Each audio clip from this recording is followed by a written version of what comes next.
And now, the Tricen Tribe WWE Watch-Along with Attitude Era Mike.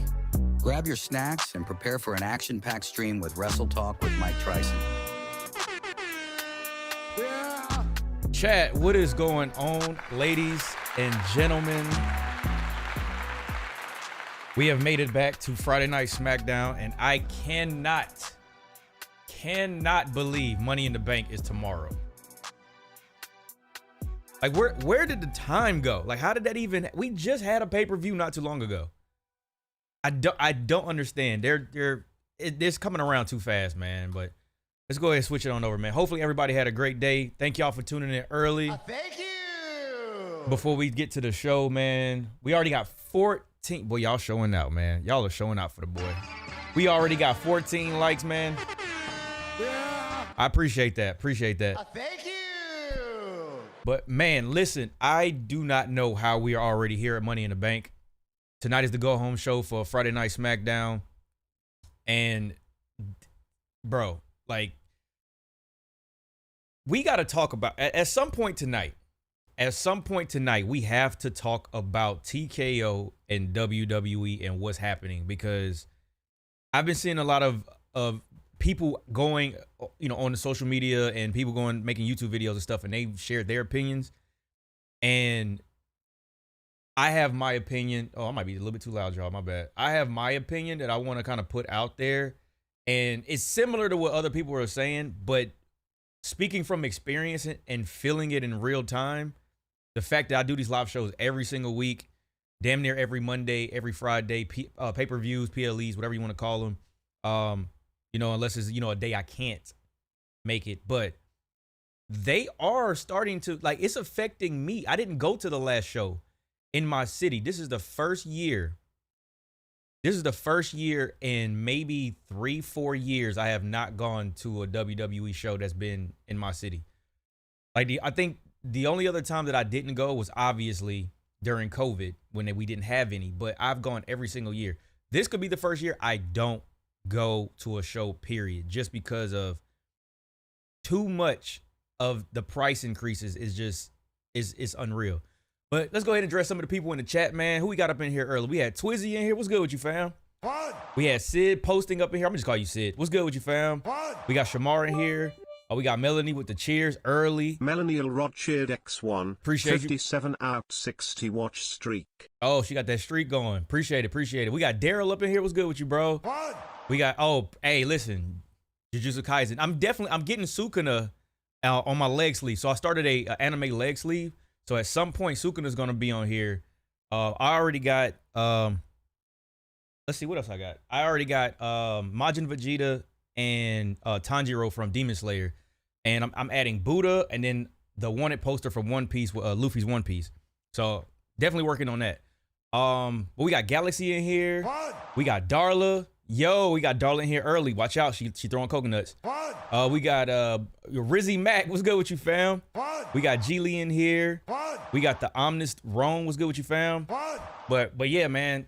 Like, shout out to everybody that showed up, man. Appreciate that. Thank you.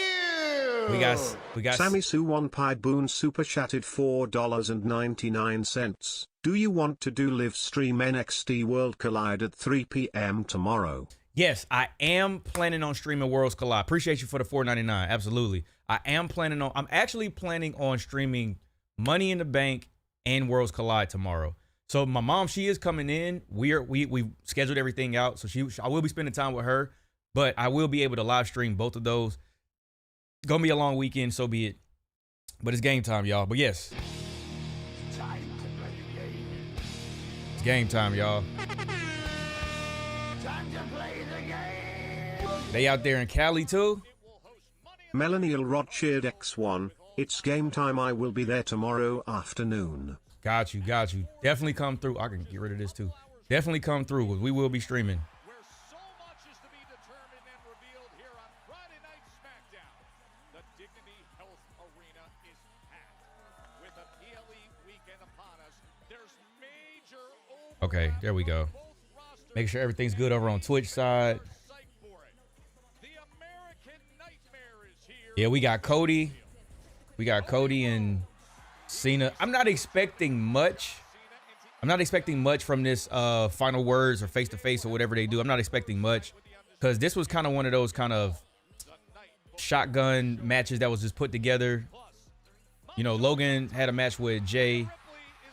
We obviously know the history between Cena and Cody. But to your point, though, you said, I forgot to read your message. You said, hold on, damn it, it's moving too fast. You said, it's crazy. It seemed like WWE is randomly falling off. I don't know what's going on. R-Truth being released, Triple H and The Rock arguing, Triple H may be out, Roman may be leaving. So here's the thing. It's not randomly falling off. What's happening is greed. Greed is what's causing this rift. And this is what I was telling y'all about, like, my feelings on this whole TKO thing. What I feel is happening. Damn, she just gonna loiter?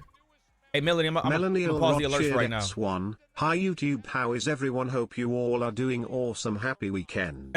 She's saying what's up to YouTube from the Twitch side. I'm gonna pause the alerts real quick because I want to get this out. I don't know where we starting, but let me just try to get this out real quick. But what's happening is it feels like greed is setting in, and these are the long-term effects of a company who was not originally a wrestling company or someone who knows the wrestling business taking over said business. And even though it is very successful, they're treating it as if it's an on-paper business. They don't know how fandom works. They don't understand the wrestling fans. They saw the money in Vegas, and now they're just going for the bag. So if we get WrestleMania again in Vegas, this is going to me, this is going to be a money grab. It feels like things are getting reworked. Even the whole Vegas, or not Vegas, the WrestleMania in New Orleans, it might have been, hey, maybe we can get another bag, or let's put it out there to see who else is going to bid for WrestleMania and who can give us the most money. Where can we get the most money from? And if it does feel like they pulled away from New Orleans, unless something came out that they just either something with the building, something with the negotiation, something that makes sense. If we never get a word about that, to me, this just feels like somebody else came in. Maybe the ink wasn't dry on the contract, and somebody else came in and is willing to give WWE or TKO specifically a bigger bag, and they're wanting to go that direction. Because now it seems like they're outpricing their hardcore fans. And most of these people who are going to the shows, I would imagine they're the people who can afford to go to the shows, which might not be hardcore wrestling fans. And one of the things that I feel that you can kind of tell is the way that the fans, we got to pay attention to the way that the fans act at the shows. Like hardcore wrestling fans, and I'm even witnessing this in AEW, because when Will Ospreay is speaking, the crowd is silent. They're listening, they're attentive, they understand how promos work. So I'm thinking that it could be where people are just going to these shows because it's the thing to do. Yeah, they might buy a t-shirt. They might even watch wrestling a little bit. Maybe they started watching again this year or in the past couple years. But your hardcore faithful, they may or may not have the bread to double the price in 1 year. The cost to go to a show last year was half the price of it this year. That's why I didn't go. It's not that I can't afford it. It just didn't make any sense to pay that much to go to the show. So I think TKO is running WWE like the NFL or the NBA, and it's more about what's on paper. And when it came to the talent, R-Truth, they might have felt that, forget what the WWE universe is saying and how they love him. Who is going to make us money, and who are we paying a lot to, and who do we feel like we're not getting enough contribution out of? But that's just what I feel. But we got Seth Rollins in the ring right now. Yo, Jason, what's good with you, fam? How you feeling? Yo, King Bob, you can get the fuck out the chat. You stop yapping, bro. Let me remind you who show this is. Y'all gonna stop coming in here talking crazy. I am a visionary. I am a revolutionary. I am Seth freaking Rollins. And tomorrow night, I take everything. Okay, Seth is real heelish right now. Real heelish. Don't cheer for him. It's hard not to. It's hard not to. Win the Money in the Bank contract. I will have absolute power I will have total control over this entire industry.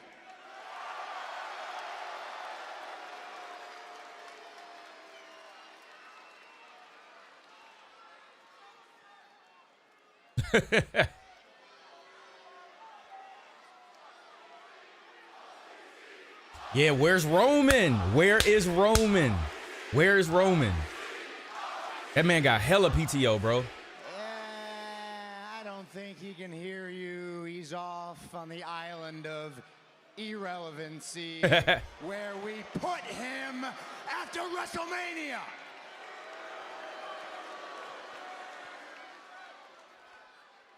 Now that absolute power, that total control, that doesn't just extend to Raw, no. Yo, Devin, what's good, bro? That includes SmackDown as well. And so we have come here to deliver a message. Anyone who stands in our way will suffer the same fate as anyone who has already stood in our way. Yo, Gano, what's good, man? Right now, just watching some SmackDown, bro. Stood in our way. He's in the dirt. CM Punk stood in our way. Poof, gone. He's definitely running like a heel right now.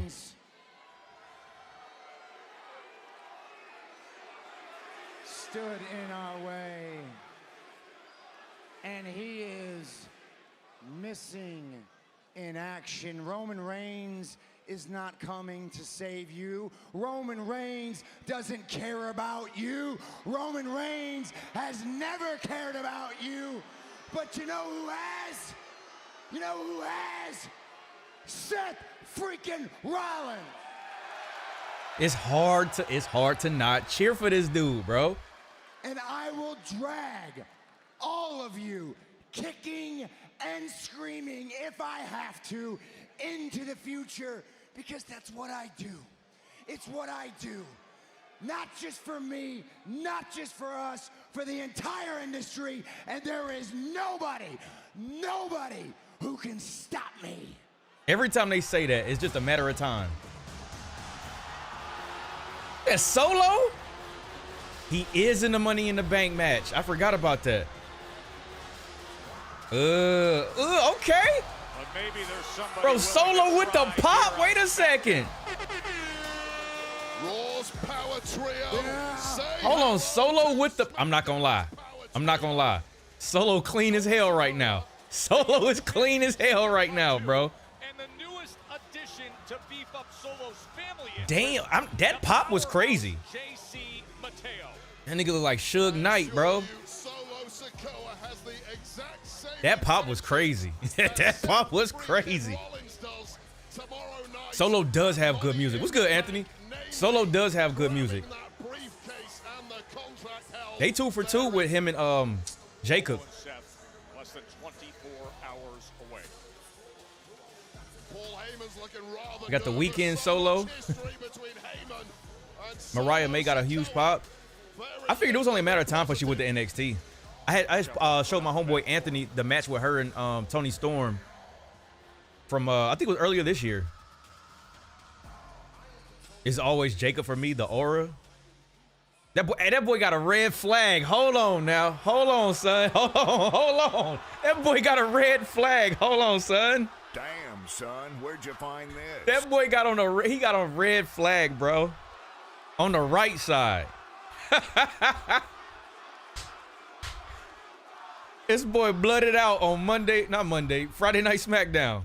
You said that if anybody gets in your way, that you're gonna lay him out. That's right. And you said that there's nobody here to stop you. Bro, that is a Uso, bro. He sound like his brothers. That's right. Like Jimmy more than Jay. Well, we're standing here right now.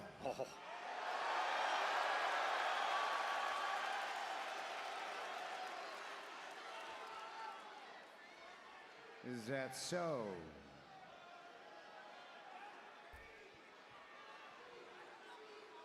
Well, Seth, by the looks of it, looks like you got yourself a little bloodline here going on, huh? In Cali, that's where he's from, Who you though. supposed to be right-hand man Jey Uso? Oh!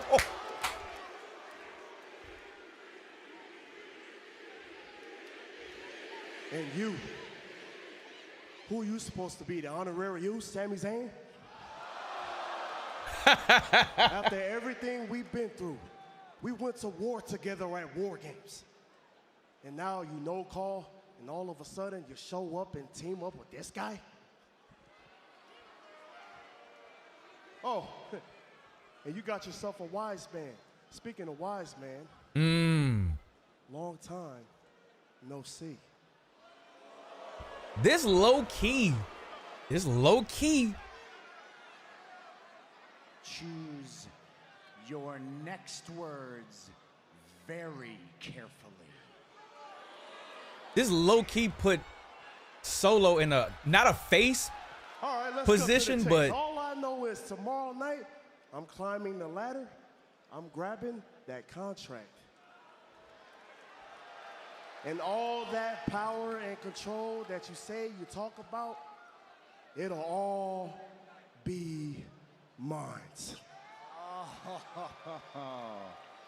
I see. Solo, this is your turf. You feel threatened. You want to come push back. Are you threatened because Braun Breaker? W crowd already. Is the future of this industry, and you're not? Are you threatened because big Bronson Reed could squish you like a bug at the snap of my fingers? You should be threatened, man. But what you should really be worried about is the fact that your own family would rather stab you in the back than have your back. Man, get a mic to give the mic to Jacob, bro. Give the mic to Jacob. What's up, Jacob? That boy blooded out. I Like cannot you wanna believe he say got that flag. something.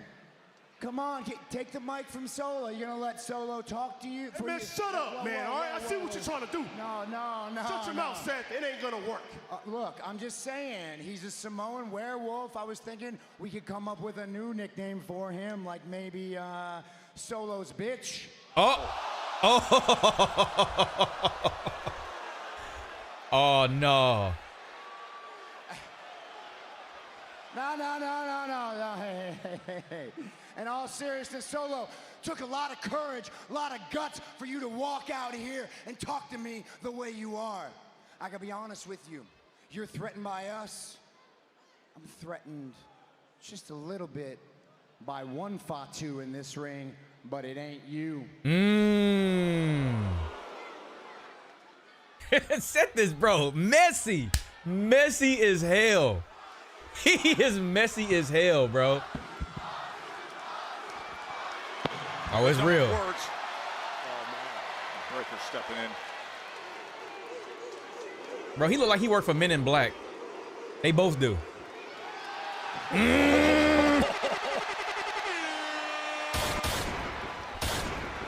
Okay.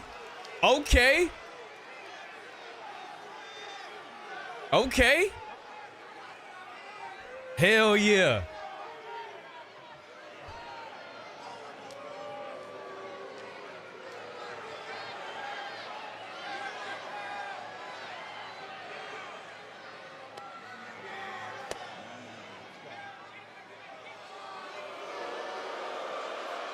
Seth calling him off. but Hell Breaker yeah. A little hesitant to break that face off with Fatu. Braun Breaker lacks the ability to flinch, but perhaps smartly. Hell yeah. I like the tension. That was a W segment. That's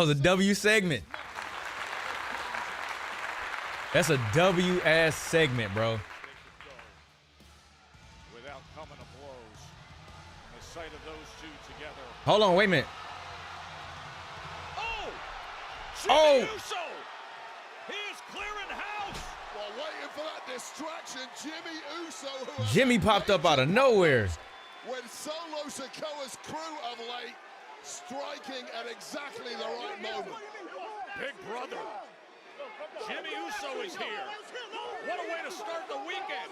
And we got Jimmy Uso against JC Mateo next. Oh, this is getting good. Oh, they cooking. Oh, they cooking. Bro, see, here's the thing, right? WWE has good product. It's just, I feel that the business side is starting to affect the fans and is ruining what we just saw. Like, of course you would want to, and I understand year over year that prices go up, but the amount that they're going up it's like they're going up to prices where a couple years later you would have seen, but right now it's way too much. Like doubling prices year over year, nah, that's insane. That's insane. Hey, that JJK shirt goes hard. Hey, appreciate it. Hold on, we got a little bit of weeks. It has been little brother Solo Sikoa who has been trying to. Hold on, I still got video, y'all. Jimmy to join up with them. I really enjoyed that segment. It was good, man. And I like the fact that they acknowledged the fact Solo was like, now you got your own little bloodline. He talked about Braun, he talked about Bronson, and then he was like, speaking of wise man, long time no see. Jacob and Seth is not fair. Yo, if Jacob Fatu deflects or defects and goes to join Seth Rollins, I'm not going to hold you. That's broken. That is a broken team. That is a broken team. And I'm beginning to question that attack by Jimmy Uso. It clearly did not damage JC Mateo to a significant. I feel like fans just need to watch the TV shows and stop trying to find out the backstage stuff. Like, we know what happens behind the camera on other shows of sports. No, that's a fact. Like, I think I don't know the long-term ramifications of this Unreal show that's going to come out, but I feel like WWE is trying to get ahead and they're releasing a lot of information, and then fans are so smart now, and there's honestly too with content creation, I'll be honest with you, I gotta blame some content creators. There's a lot of clicks, views, and attention you can get from leaking information, from reporting stuff, regurgitating what Dave Meltzer says, anything that somebody with the dirt sheets has, and you put it out there, it will get you clicks and views. I don't like doing that. I don't even like reacting to the videos like I used to about, you know, rumors, reports, news, this, that, and third, because it ruined the product for me. I like watching it blind. I like watching it from what I saw. We can talk about, speculate, and then it comes back on, and then we pick up where we left off. That's just how I like to watch it. And then stuff like LFG, I mean, that's there. Some stuff I'm not mad at, like, you know, back when Total Bellas and Total Divas was out, you know, that whole thing where they show like behind the scenes, like reality TV type stuff. But finding out, hey, this person is returning, I don't want to know that. I don't want to know that. I want to find out when they music hit. But I think fans, you're right, fans need to stop trying to, like, why? Because my thing is, why do you want to know something before it happens? You said you love Cena? Hey, man, hate to break it to you, but this is what Cena thinks about you. You get nothing. You get what you have earned, and what you have earned is nothing. You get nothing. And we are back. We are underway here in Bakersfield, a sold-out Dignity Health Arena. I see it as different sides trying to get ahead of setting a narrative. Facing off with JC Mateo. Wait, what's petty? The new powerhouse to the SmackDown roster. Jimmy Uso last week prevented Mateo and crew launching a beatdown after Mateo's victory. It's after many weeks of issues between Jimmy Uso and Solo's crew. You go back a few weeks ago to the Money in the Bank qualifier when Solo. How did you not have commercials? So I am watching. I'm watching it on a different platform. Ringside during that. Well, I'm still watching on Netflix, but all I'm gonna say is get you a VPN. That's all I'm gonna say. But a couple weeks ago, Mateo and Fatu combined for the tag team victory over Uso and Phoenix. And it was Solo Sikoa who played a distracted role ringside then. Well, talking about money in the bank qualifiers, how about Solo and JC inadvertently costing Jacob Fatu a spot? Final words before Money in the Bank. Last week, major tensions between that trio, although they appear, for now at least. I'm on DirecTV. Guess it's not direct. Nope. Unfortunately. In Los Angeles, it'll be a 4 o'clock local start here in Southern California. Money in the Bank is about to go bananas. Man, I think that Worlds collide. So yo, I told y'all I've been watching a lot of like Lucha Underground and like Luchador wrestling on YouTube. And I'm not gonna lie to you, man. Oh, also, I watched Fighter Fest. I told y'all I'm watching more AEW. I watched Fighter Fest. Bro, the wrestling in AEW is so good. It's so good. And honestly, WWE is treading. They treading on thin ice. I could possibly see a resurgence of AEW the way that it was maybe not all the way. But there's an opportunity for AEW right now, the way that TKO and WWE is moving, because you got to remember, at the end of the day, we like the entertainment, but self-preservation is always going to outweigh anything else.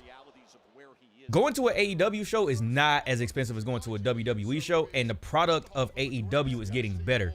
They could potentially have a little 2019 moment where you're going to start noticing more and more people going to AEW shows, and more people starting to chime back into AEW.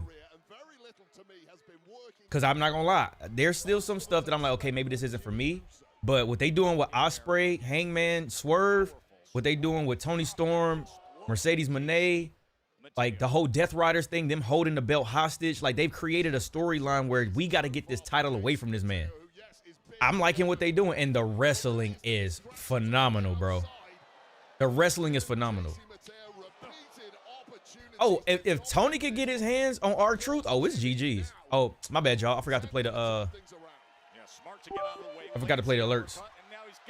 Melanie Rod cheered X1. Me and my mom call Paul Hyman Orange Muppet. Orange Muppet. Oh, man.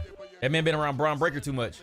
Melanie Rod cheered X1. I'm on commercial break. I call Paul Hyman Orange Muppet. Appreciate you for the bits. I'm definitely watching Kenny versus Okada. Oh, absolutely, bro. Absolutely.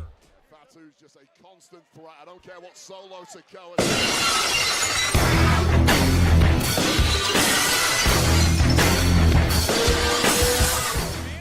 Jaden TV just entered the ring. Yo, Jaden, welcome to the tribe, fam. Thank you. That'll wake everybody up. If Truth goes to AEW, I'll start watching. I'm more into narratives than individual matches. And he'd be a way for me to get invested. I'm gonna be honest with you, Sid. I don't think R-Truth is gonna be enough to keep you there if you start watching. Now, I understand you're looking for a way to start. Honestly, the best thing to do, I would say, is start watching weekly. But while you're watching weekly, go back and watch some other like feuds. Like Melanie Rod cheered X1. I'm up now. Oh, appreciate you, Melanie. But go back and watch the Hangman Swerve feud. I would say start there. Just go back and rewatch that. Rewatch that, because the thing about that feud was it wasn't just wrestling. The storyline between Swerve and Hangman was so good. Like, family got involved. This man Swerve, well, I don't want to ruin it. But I'm gonna say his family got involved. It was a very heated like blood feud. And then I think they had a trilogy. I think it was like 3 matches. And next week, there's Will Ospreay versus Swerve. So I would definitely I would just watch it weekly. And then for the people that you like, go back and try to watch some stuff from them. It'll be a way to get you in there. But if I had to give you like a bookmark of somewhere to like start within like the past couple years, I would definitely research the Hangman and Swerve feud. That's one of my favorite ones for sure. Just looked it up on YouTube, added it to my watch later. Bro, I'm telling you, I'm telling you, man. That, and then too, you can go and watch the promos too that led up to it, because they do have good storytelling. It's just across the board, I don't think it's as good as WWE. But then again, WWE entertainment, they're more storylines than wrestling. I think AEW hangs their hat more on wrestling than storylines. But it's getting better. It's getting better. Yo, Stu, what's good, fam? Yeah, Kenny versus Okada, winner take it all. Hey, listen, All In. Oh, I actually think I'm gonna start not Wednesdays. I can't because I work a double. I work my other job. I'm gonna start back live streaming AEW pay-per-views. Excuse me. Yo, Denisha, what's good? Am I live on Twitch? Yeah, I'm live on YouTube and Twitch right now. That's how some people are commenting. Talk about oh shit, it's too loud. At this point, Jimmy Uso must be on his 4th win, because wins 1, 2, and 3 were shut down by distractions. And of course, give JC Mateo an opening, he's going to shut you down immediately.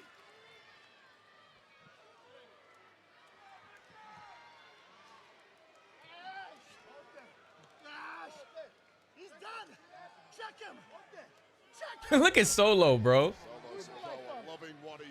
Look at Solo. 1/3 of his army that he's rebuilt here on SmackDown. More power to the ones who watch everything. That's a lot of wrestling. See, here's the thing, Darla. I know we talked about that before, about it being a lot of wrestling. I watch what's entertaining to me. I watch what's entertaining to me. So the thing is if it's entertaining, I'll watch it. And not all of it, like, again, not all of it is going to be, you know, either live stream or for content purposes. Some of it is going to be, I just enjoy watching it. And I'm enjoying what AEW was doing. Yo, Champions Corner, what's good, fam? I didn't even see, bro, him in that damn standing moonsault is crazy. What time is the Worlds Collide PLE? It's at 3 p.m. I want to say. I think it's at 3 p.m. That's a big, bro. That's a big dude moving like that. Melanie L. Rothschild X1, I'm going to have a problem with AU. It's $60 for AU PPG. That's why I do WWE. Well, what is your name? Oh shit, okay. I told you it doesn't matter what your name is. Tennyboy 1994 just entered the ring. Hey, welcome to the tribe, fam. Thank you. Wait. Oh yeah, you said because of the pay-per-views. Listen, I understand that, you know, their pay-per-views are expensive, but here's the thing, right? Somebody said it earlier about AEW pay-per-views being long. I look at it like this. AEW doesn't have any contracts in place with Peacock or any Netflix or whatever like that where they can pretty much get away with, you pay a subscription service to this place every month.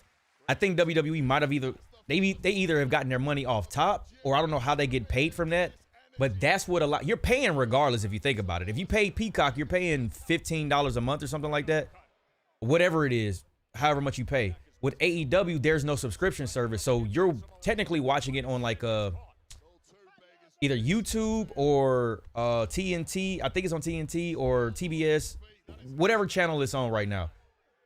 They got to get it how they live, because WWE was doing pay-per-views for years before they got the streaming deal. So I understand that, but you got to also remember, in the same breath, they have long pay-per-views. I feel like you're getting your money's worth with a 4, 5, 6 hour pay-per-view. Is it a lot of wrestling? Yes, but you're paying $50 and you're getting hella wrestling, because they put on some good ass pay-per-views. They really do. So I mean, you pay, like Champions Corner said, you paying either way. It's just, it's perspective. My perspective is, bro, when did Jimmy start doing the whisper in the wind? What the hell? Bro, Jimmy been in his bag. Dignity Health Arena. The start of what should be an epic weekend here in Southern California. Worlds Collide, Money in the Bank tomorrow in LA. Mateo just catches him. Trying to break free. It has been a tough battle for him. I should focus, but I really want to see Cena. I don't know why. I don't know if I can hang until almost 11.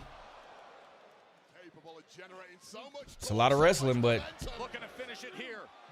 and this is also why I don't do so much wrestling content like all the time. I'm not gonna try to be the, I don't know, man. Maybe I do YouTube wrong. I don't know. Maybe I do YouTube wrong.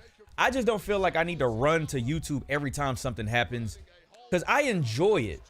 Like, I enjoy it. I don't want to turn it into a job. I understand the money's there, the views there, the subscribers and all of that, but I don't want to turn this into a job that I don't enjoy. Because I feel like y'all like being here. Nice spear. I feel like y'all like being here talking to me because I'm passionate about it, but the passion comes because I try my best not to turn this into a job. There's Solo getting involved. That's exactly why he's on the apron, and so is Fatu. See, I don't think Jimmy and Jacob got issues, bro. They have yet to talk to touch each other. Oh, but JC hit him again. And he got the, hey, listen. The boy Jimmy Uso with the W, finally. Here is your winner. And he's still like, bro, you put your hands on me again. Well, that didn't go as planned between JC and JC. Millennial Rothschild X1, so Worlds Collide is at 3 p.m. and Money the Bank is at 7 a.m. hoping to order pizza or Chinese food tomorrow. Oh, you're going to be eating good.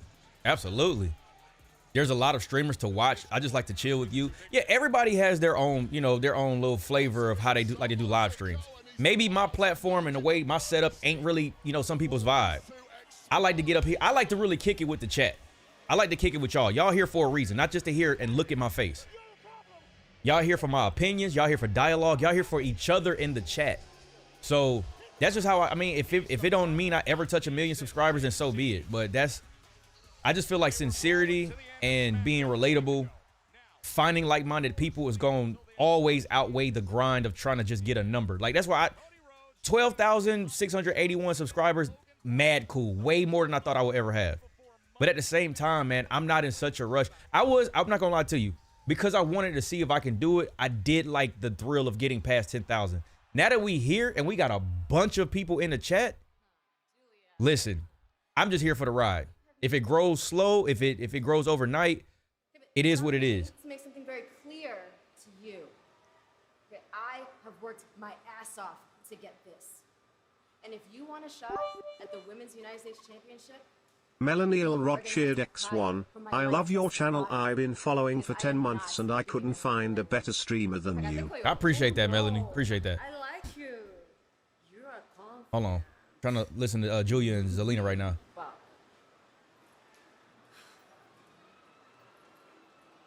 Pledge your allegiance. The U.S. champion. We got Chelsea. You said Giulia getting no pop? Man, that's going to change, bro.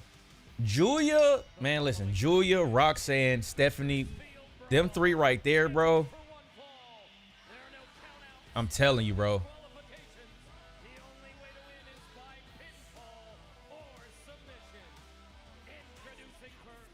Were they putting on heart-shaped sunglasses?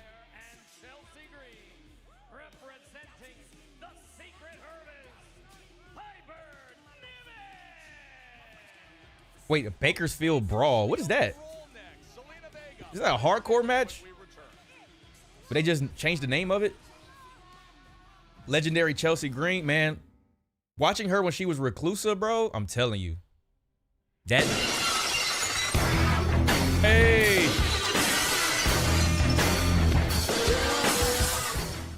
Red Dominique just resubscribed for 6 months. Appreciate you, big dog. I am low-key hating how fast this year is going. This all-in on paper is going to cook. I am looking forward to hopefully Hangman winning the World Championship. I guess I can kinda consider myself an established member of the tribe. What an honor. Absolutely. Facts. Absolutely, man. Appreciate you, big dog. You've been here for 6 months. Thank you. Bro, real shit. Real shit. Where is the time going? How are we halfway, damn near halfway through the year already? I'm not even joking. 2025, I swear, just started like a month ago. And we're already damn near halfway there. No, we are halfway there. We're past halfway there at this point, damn near. I don't know what's happening, but yeah, you definitely, hey, you part of the tribe, bro. Part of the tribe, absolutely. Yeah, it was just New Year's, right? It's crazy, man. It's crazy. That's why I look, man. time is moving very fast, and I'll say this for all of my younger viewers: the older you get, the faster this time just passes. So what I would suggest is, I'm gonna be unk real quick, but fuck it, it's me. If you have dreams, goals, anything you want to try, if you are young, try everything except drugs. Don't do that. But try everything that could get you towards your goal. Or if you want to be a wrestler, man, look into like training. Look into going to some type of, I don't know, some type of camp or something like that. Just look into it. It may not even be what you do for the rest of your life. Try it anyway. If you are into anything, you want to start a business, you want to learn about something, man, definitely. Greenville, South Carolina, acknowledge me. Sharkwise Smith Stultz joined the tribe. Sharkwise Smith Stultz celebrates 6 months of membership. Damn, Gotta say 6 months has flown by. Thankful for the tribe, and I'll forever acknowledge the tribal chair heiress.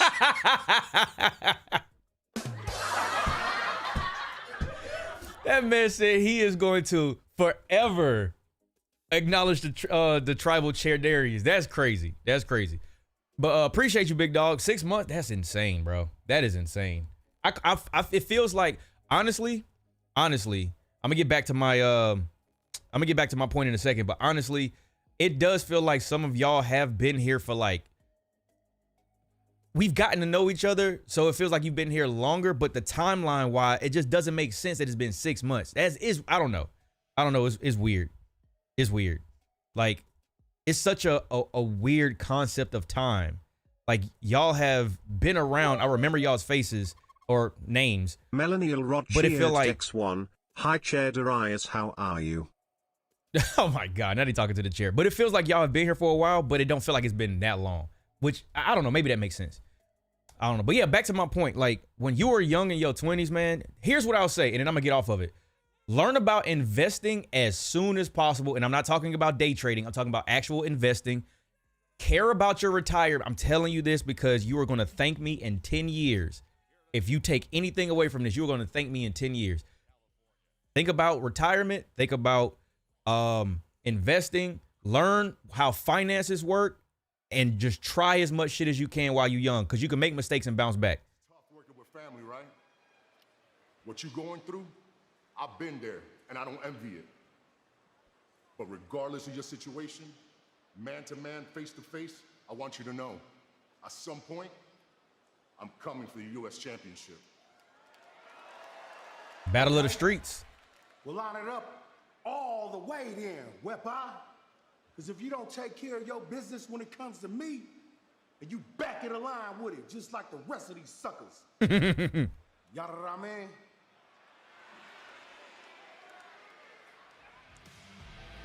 I oughta, you mean? You oughta, you mean? What? What did Joe Test just say? What did he just say? Where Drew been? I think Drew got rolled off. Because remember Damian gave him the concerto? I think he got rolled off TV. You can feel it in the air here in California. Money in the Bank weekend has arrived. Dang, Zelina Vega still getting no pops. I actually like showing up to your streams versus watching highlights because you interact with the chat like this. The soundboard is fire too. You're really approachable. Bro, I'm literally just me, man. Like, I never wanted to come on YouTube and create a gimmick. Like, Mike is my real name. Like, it's not a gimmick, bro. I just feel like I'm too old to be trying to create a persona. I'm too old to try to have to keep up with an act. Like, if you ever see me, ask Dre. When Dre show up in the chat, ask him, because he actually seen me in real life.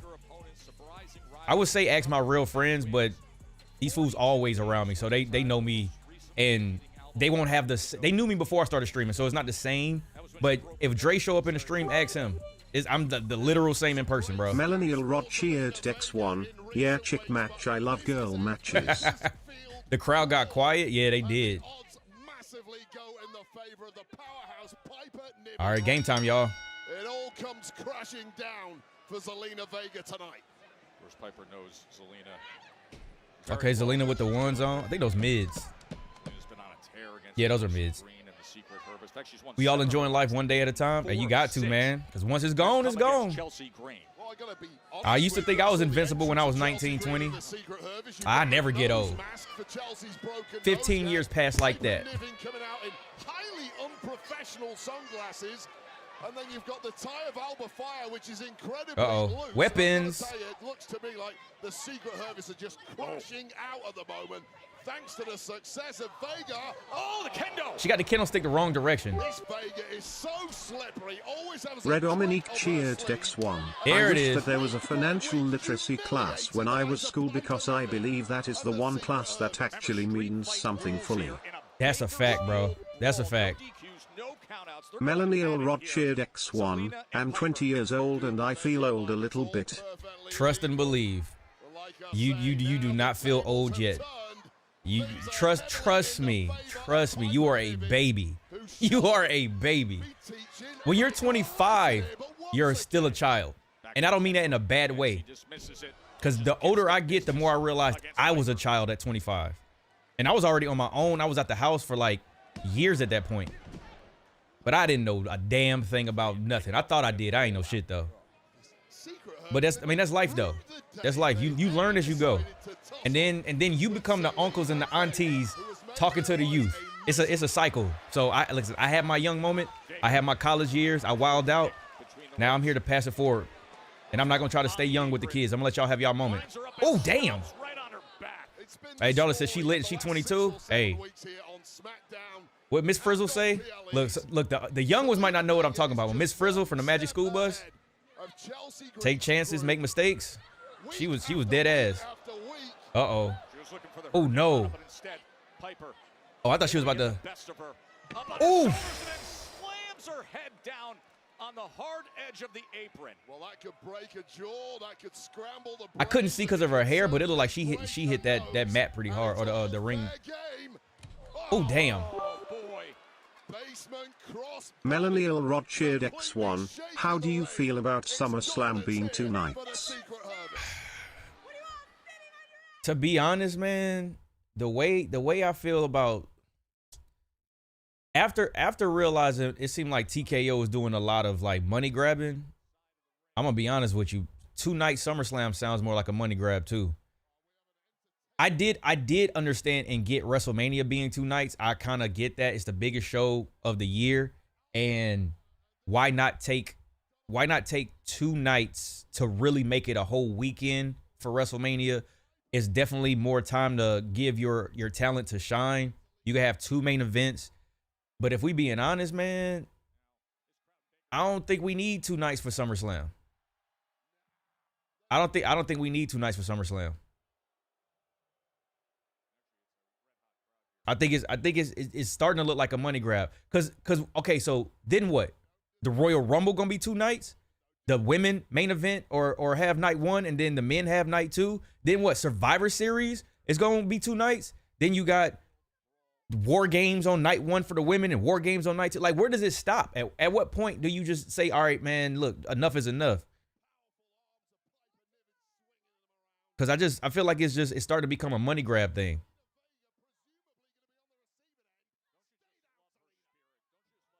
Not just TKO, the whole city's wanted too. It's like a convention week for WrestleMania. Oh, shut the city down, absolutely. But I do think that there's a Red Dominique cheered X1, but they have been saying for years that SummerSlam is the biggest party of the summer, though. So yeah, but at the same time, you can dilute WrestleMania by trying to follow it up and do the same thing. And again, like I said, I feel like more and more is becoming about a money grab than the fans. That whole biggest party of the summer, like the way that they promoted that, I mean, honestly, it really hasn't been. SummerSlam ain't really been SummerSlam. Well, the way we remember it being the SummerSlam or the WrestleMania of the summer, it ain't really been like that for a minute. But I just think it's a money grab. About 21 cheered X1. You go, baby girl. Hit him with the facts. Oh man, we got Yap in the building, y'all.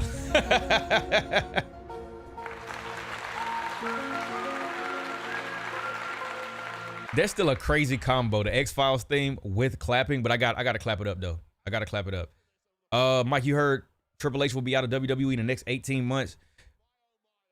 I don't want to see that day. I'm gonna say something. Hold on. Let me get right real quick. Oh, I'm not even in the right camera shot. My bad. I got too relaxed, y'all. I got way too relaxed. I'm going to say something, right?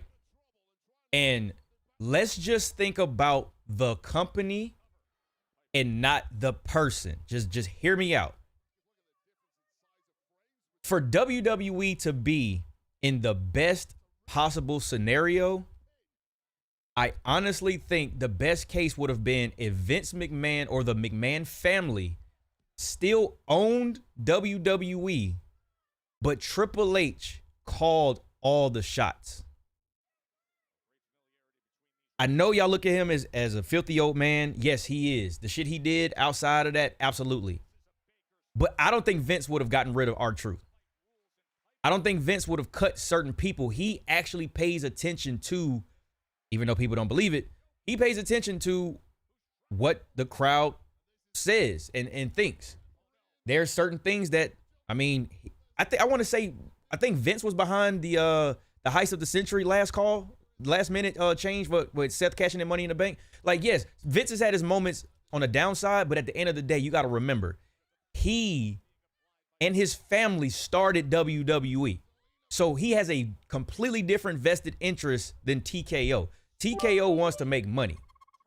And maybe that's what we're seeing right now. 21 sheared X1. Facts is always that the company is booty, and the person has to do whatever they say. That's what it is. Melanie Rod cheered X1. Why is Triple H out for 18 months? Well, okay, the whole thing about Triple H being out in 18 months is there seems to be a power. I don't know, because I didn't look into this. Y'all know I don't look into news and reports and rumors and stuff like that, but I have heard it. Essentially, it's a disagreement between. Oh! Hold on, she might have a little knot on her forehead. I'm not gonna lie. That DDT on the chair was crazy. But essentially, there seems to be a power struggle between Rock and Triple H or whatever. And I guess Triple H ain't really down with what TKO is doing, but TKO is starting to run the WWE the way, like I said, like the NFL or the NBA or shit, even UFC. Because, I mean, they own UFC too. So now it might be just about the bag instead of the actual product. No reliable source has said he'll be out for 18 months. Yeah, I haven't heard anything about like timeline wise of when they think he'll be out, but I've heard, essentially forget the timeline. I've just heard that there's been a power struggle and that behind the scenes, everything ain't cool, but I'll let shit play out. I'm not just gonna believe everything.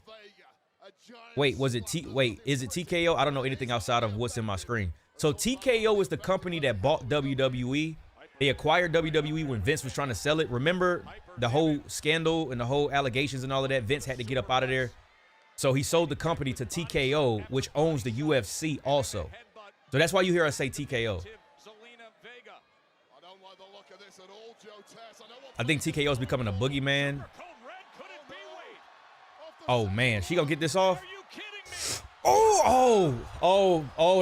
That spot scared the shit out of me, y'all. I didn't think she was gonna get that rotation. I didn't think she was gonna get that rotation.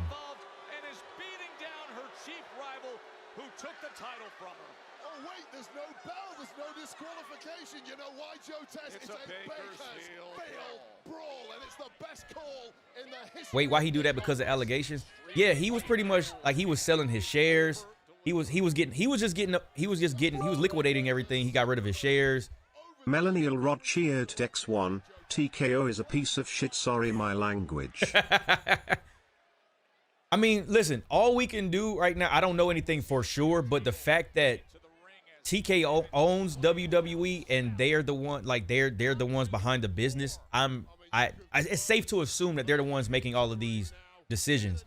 I can't see Triple H being the reason why our ticket sales are going up. They literally tell us every week or every pay-per-view, this was the highest gate. This is the most money we made on merch. This is such and such and such and such. But then you have budget cuts. It doesn't make any sense to me. It doesn't make any sense to me. It sounds so inconsistent, and it just sounds more and more like greed. And I'm telling you, this greed, even though the product is good, this greed could potentially cause WWE to allow a window for AEW. bodily harm. Oh no. From the mean, the moody, the magnificent Piper Niven. Uh-oh, is that Michin? Oh, no, it's Giulia. Giulia is here. Wait, Julia's coming to save people? She was just ruining people's lives the other day. Wait, is that what kind of table is that? Is it a Slim Jim? Melanie Elrod cheered X1. I think it's $500 for front row seats, I think. Hold on, let me pause the alerts real quick. Okay.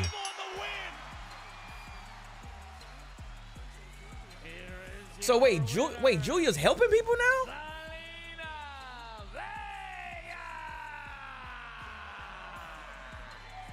While Giulia, who's made it quite clear she wants a piece of Zelina Vega in the United States title, giving a massive assist. Okay, so maybe that was just because she wants to face Zelina for the title, but it still comes off as whatever. Don't care. We love Giulia. Whatever. We don't care. Well, thank goodness for Giulia to come in when the numbers game was going so south against Zelina Vega. Oh no, she about to attack her. You got to. Yup. You got to. I was about. There we go. Hell yeah. Hell yeah. There we go. Drop her. That look like the snowplow. Hell yeah. Now I figured this had to have been some type of like, yeah, I'm gonna give you the assist, but I'm still coming for that title. Okay. Okay, we're back on track. We're back on track. All right, let me play the alerts real quick. We're back on track, y'all. Red Dominique cheered X2. Did you see that they put sponsorship on the table? Yes. It is now getting out of hand with the sponsors. Right? Like, do they, at this point, it's starting to look like, man, we have a list of sponsorships you can get. If you want your logo on a table for 10 minutes, it's 100,000. If you want it in the ring, it's 500,000. If you want it on a barricade, 700,000. I don't know. Look crazy though. Damn Slim Jim table. What's up with it? You straight? Yeah, I'm straight.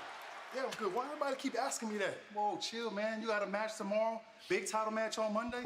We just want to make sure the Heat, man, ready to yeet. But it's time to yeet. Melanie Elrod cheered X1. Yeet. That's what champs do. Answer the play, run the call. But look, though, only thing we got to worry about is what John Cena and Logan Paul have to say tonight. Other than that, worry about tomorrow. Yeet.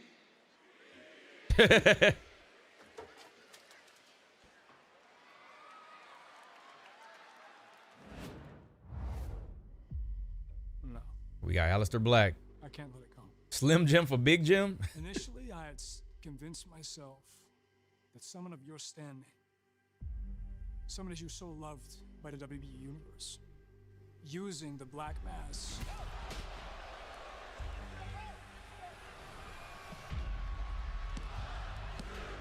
Oh, he about to call it LA Knight. Black Mass was almost respectful.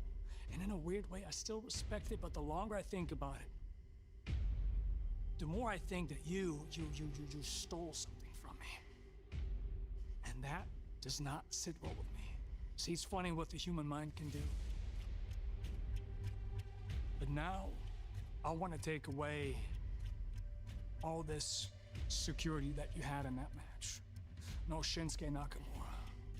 No relaxed rules. Just you. Oh, he want to go straight up. Me. And none of all the shadows that were there. And I'll drag you into light. And let's see what's left of you. But if you beat me, LA Knight, I will look you in the eyes. I will shake your hand. And I will admit defeat.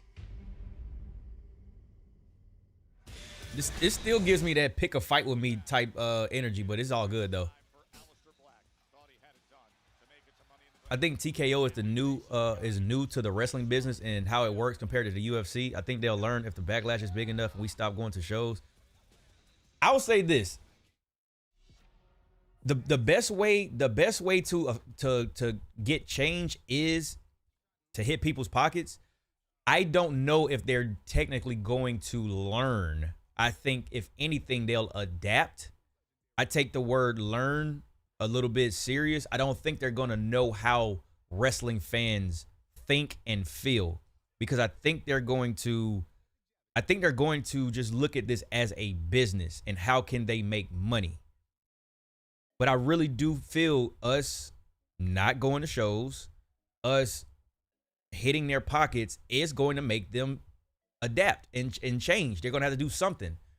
But I don't know, I can't remember. I think Anthony, I think it might have been Anthony. I think Anthony was the one that said that they might be in some type of debt, which could be a reason they're trying to either budget cut or make more money or raise prices. And the fact that WWE is a very hot product, maybe they feel like they can get away with it, and they will for a time. I don't know how long it'll last, but again, I think your best bet is to bank on your hardcore fans, because we're the ones I've been watching WWE and wrestling since I was 7-8 years old. It'll be 30 years for me being, maybe not a complete 30 years, but it's been 30 years of me watching wrestling, or it'll have been 30 years in a couple years. So I've been around for a long time. You depending on people just coming in because they'll spend extra money, you don't have that equity with them. You don't have the trust that they'll stick around through thick and thin. If shit get crazy, they'll probably bounce to the next thing. So I think it's in their best interest to find a medium. I understand business is a business, but at the same time, I just don't think it's smart to just disregard your main demo. And I know that they've been trying to go international, but let's be honest, man, the US is what made the WWE. Is here year round. They may go on tours here and there, and I love the fact that they go to other countries. The international shows are very cool, but they might have too much dip on their chip thinking that they could just keep getting away with all of these crazy prices. Because eventually, man, like I said, self-preservation, people just gonna stop going. I'd rather pay my rent or my mortgage than go to a WWE show. Most people would think that, but I don't know though. We shall see.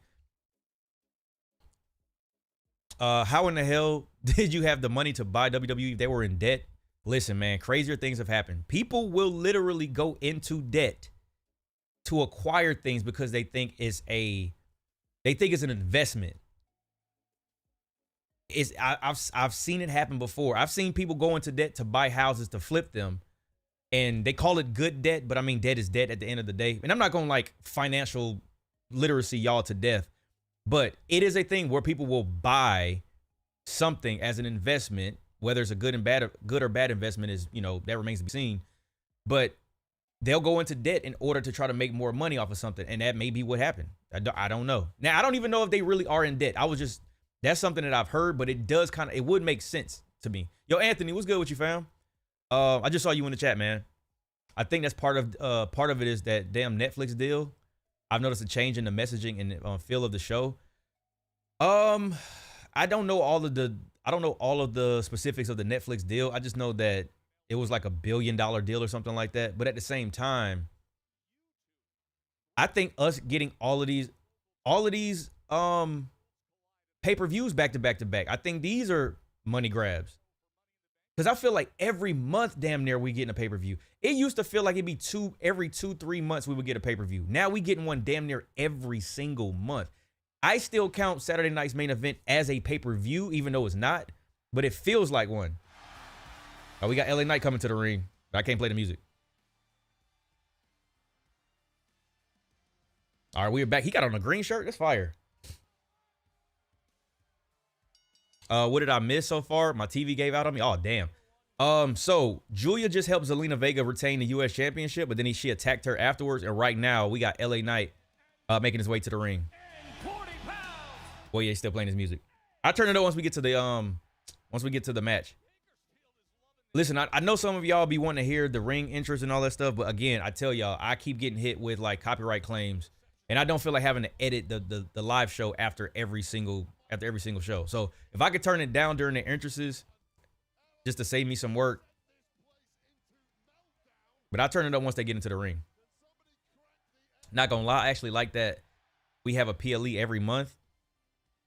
I can understand from a viewer's perspective and maybe you don't watch a lot of other wrestling, you know, maybe you don't watch TNA, you don't watch NXT or AEW, but fam, it's a lot, bro. It's a lot, especially when you do content creation. And people want me to stream NXT. People want me to stream AEW. It's a lot, bro. Let me talk to you. Let me talk to you.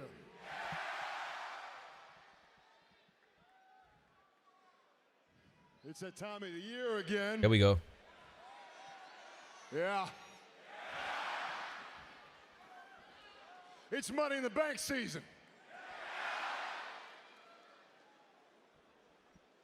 Now think about it, and if you do a little bit of math here. Yeah. This is my 3rd year in a row being in Money in the Bank. Time for you to get that W. What's that, sir? You said 3rd time's a charm? What you think? 3rd time's a charm? Yeah. But I'm not satisfied with that. I'm not happy with that because I look at 5 guys running out here. You got Penta. All right, we like him a little bit. We know he's going to do everything under the sun to try and reach up and grab that case.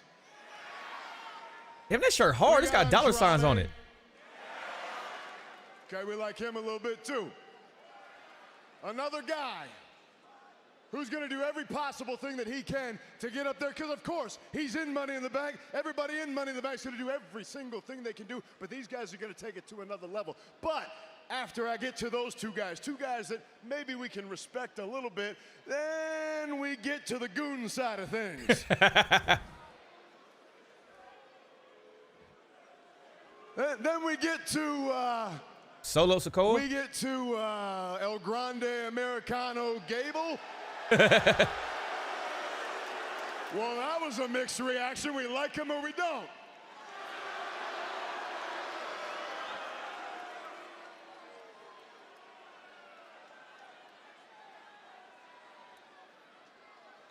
Dummy number 2, Solo. Damn, they was just cheering for him. I had a feeling that'd be about it. I feel the same way, if I'm honest. And look, Solo, we've done this a million times. I can drop you on your head one more time, climb the ladder, and take that case, no problem. But then I think about dummy number 3. Dummy number 3. I think about a man that I haven't had a whole lot of interaction with. I think about a guy who's recently got himself a little bit crewed up. He's got a couple guys running around with him, and I'm talking about Seth Rollins. Talking about Mr. Burn It Down. Seth's been here. He's done that. He's had that case. He's been the champion. As a matter of fact, he's going to want to come in tomorrow, and he's going to want to burn it down. But Seth, what you got to understand is there's nothing hotter than an LA night with LA Knight in LA tomorrow night. Yeah. Yeah. And what that means is you ain't gonna be burning the damn thing down because you're gonna get burned by this man. Yeah. But before we get there, I gotta think about tonight. And tonight, well, Aleister Black, he had a shot. And I understand. Look, this is a big deal here. Money in the Bank's a big deal. Money in the Bank can make careers, it can break careers. So I understand why your feelings got hurt at the fact that I went ahead and stole the pin from you. My man, it's a 3-way match. I did what I had to do, and I got the job done. If you got a problem with that, if that hurt your feelings, I'm sorry for you. But now what you did is you set yourself up to get your feelings hurt one more time. Yeah. Yeah. And you will know coming into LA, coming into California, well, we're in Bakersfield tonight. He ain't going to be in LA. He's going to be sitting on the couch. He's going to be sitting on the couch watching this man showing everybody whose game this is with everybody saying, L.A. Knight. Yeah. Uh-oh. Thank you. Jalen Hey. super chatted $1.99. Have a great night. Folded hands emoji. Hey, appreciate you, big dog, man. Have a good night, fam. I don't know if you headed to bed or what's happening, but appreciate you stopping through. Having so many PLEs lessens the importance and the quality of feuds. Thank you. Thank you. Sometimes less is so much more. Less is so much more, especially in this microwave era where everything is instant gratification. You got to have it now. You don't want to wait. You can't wait for a month or two for a story to play out. You want to dissect everything every fucking week. You don't give any time for character development or to the climax of a storyline. Sometimes less is more, man. Sometimes less is more. I think some people need to stop watching so much. Like, y'all definitely keep watching the live streams, though, because we love it when y'all are here. But you might need to just unplug from consuming wrestling sometimes. Give your brain a break. Maybe not necessarily look at all of these rumors and reports and all of that. Just relax. Just enjoy it in real time. And I know that's hard to do because there's so much access today. But I feel like less is more. I'm playing that theme while I'm at the gym. Yo, wrestling music is great music to play in the gym, bro. Absolutely. I be in there, this fire burns, putting up some plates, man. Listen. A monthly PLE is normal. Yo, Audrey, that is normal today, but that's not necessarily the norm. Not for people who've been watching for years. It used to be a pay-per-view was at least every 2-3 months. We didn't have all of these in-between pay-per-views like back to back. Like it's like every 2 weeks we damn near have a pay-per-view every 2 weeks. We just had Saturday night's main event, even though yes, it's not necessarily a pay-per-view. It's a Saturday show that is kind of treated like a pay-per-view. Like now we have them, like, bro, we have them every single, like every other week, damn near is one. And then you got to remember, there's NXT, and then they got pay-per-views. It's just a lot, man. It's just a lot. It's a lot. What's your dream match in WWE? The dream matches I have are not just WWE. It's more of, I would love to see Kenny Omega and Seth Rollins today. I still would like to see the Young Bucks versus the New Day. A lot of my dream matches are Forbidden Door type stuff. Like this, it's more of like Forbidden Door if two companies merged. Where's Randy? Good question. NXT have way less PLEs than the main roster. That don't even count though. Like there's still I'm not looking at NXT versus the main roster. I'm looking at it all together. WWE as a whole, which NXT is a part of WWE as a whole. If you look at the schedule, is so many of them, bro. It's so many of them, bro. Which wrestler would you love to face? Mike versus, man, I'm going to Tozawa. I got to give myself a chance. And that's, even though Tozawa is smaller, I'm still not even going to act like I would just clean up Tozawa. Like, Tozawa is still a WWE superstar. But I'm damn sure not about to say I'm about to go head up with Braun Strowman. I ain't stupid. Roman Reigns? Yeah, okay. You have fun with that. You have fun with that, brother. I'm not signing up for no fucking ass whooping like that. Nah, I'm cool. I'm gonna give myself a chance. Hornswoggle. Nah, shit. Hornswoggle kind of heavy. I don't even know, bro.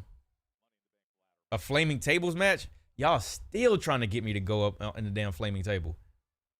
That's a lot of pay-per-views every month. It is, man. It is. That's why I try my best to like keep this fun and not turn it into a job, because you can get exhausted. You can really get exhausted. They having another Saturday night main event on Saturday, July 12th. Yep. Then they got Evolution. Like it's bro, it's pay-per-views every month at this point.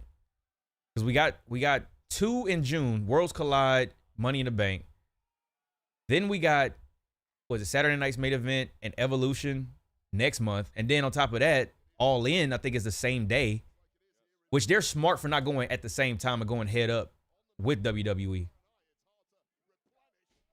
From April to October, there are 10 premium shows. That's a lot, bro. What was that? April, May, June, July, August, September. That's 6 months. 6 months. And bro said that doesn't even count NXT. That's 6 months and you got 10 PLEs. That's a lot. Night of Champions, June 28th. See, that's a lot, man. That's a lot. And this is where it's starting to feel like a money grab. Because I don't even, do y'all even want that many shows? I don't know if we, I don't think we need that many shows. We starting to lose the plot here. This match might sound crazy, but oh my, y'all in this bisexual Undertaker, bro. Damian Priest versus Uncle Howdy, a buried alive match. I would love to see a buried alive match today. That'd be too fire. They didn't need to do Evolution. No, I think Evolution is needed. I think Evolution is needed. I'm riding with the women. I don't think all these other pay-per-views are needed though.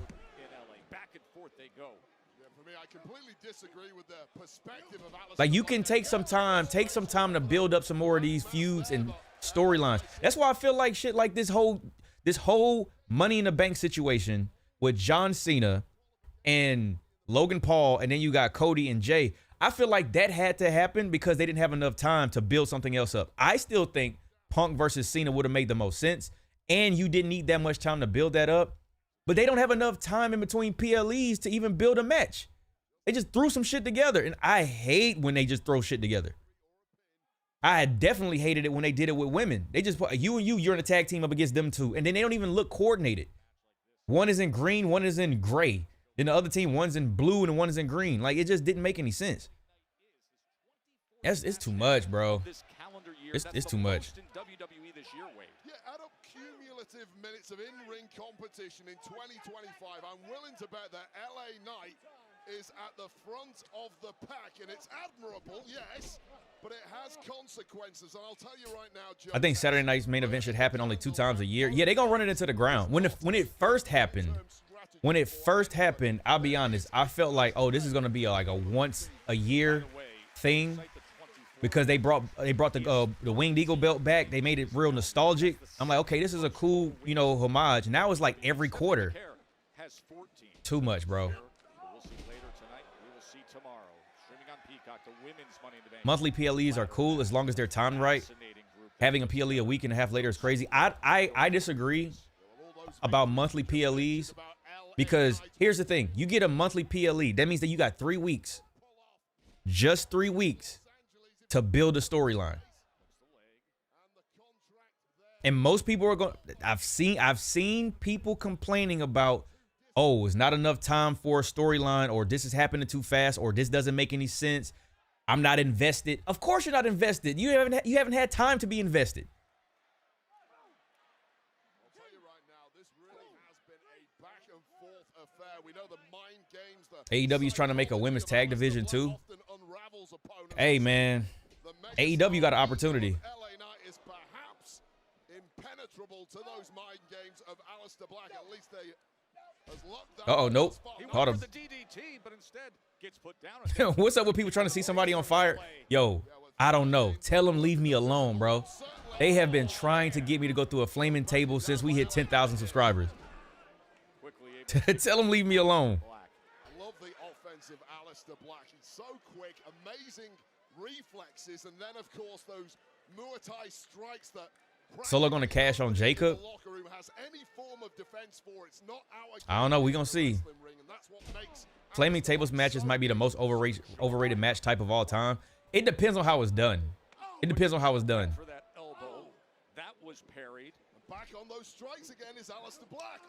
Because that one with Andrade and Cody Rhodes in AEW before he left, that was a good one. Then the match was at Vampiro and Penta and Lucha Underground. That was a good one. I just watched that one on Patreon. That's a good one. TNA is interested in signing R-Truth. They should, man. Oh, man. R-Truth and Joe Hendry? Fam. Fam. Say his name and he appears. I believe in Melanie Rothschild X1. I watch Monday Night Raw, NXT, Friday Night SmackDown, and AU sometimes. It's a lot of wrestling. Training with world champions, and simply nobody has found an answer to it yet here on SmackDown. That's exactly what you're talking Oh, he got a Mortal Kombat leg sweep. With the leg sweep. He got the MK leg sweep, bro. And at this point, if you're LA Knight, you're begging somebody to grow. He was going for that springboard moonsault, and instead. Red Dominique cheered X1. I think they make R-Truth serious again. Oh, you think they're gonna make him serious again? Nah, I don't know. Well, I mean, do you mean in WWE or in like another company? I think his bread and butter is comedy, because we could take him like he can still wrestle. That's the thing. I don't feel like R-Truth needs to be serious. He's done that. He's been there, done that, man. That man smoked a cig live on TV, bro. Bro, this man smoked a cigarette on TV. I think he's done. He had what, him and Road Dogg. No. It was him and The Miz. I want to say at one point they were both heels when they were like serious. He was getting rowdy with when he was K Quick with Road Dogg. Like, I think where he's at, he's fine, bro. I think he's fine. Imagine Solo wins the Money in the Bank.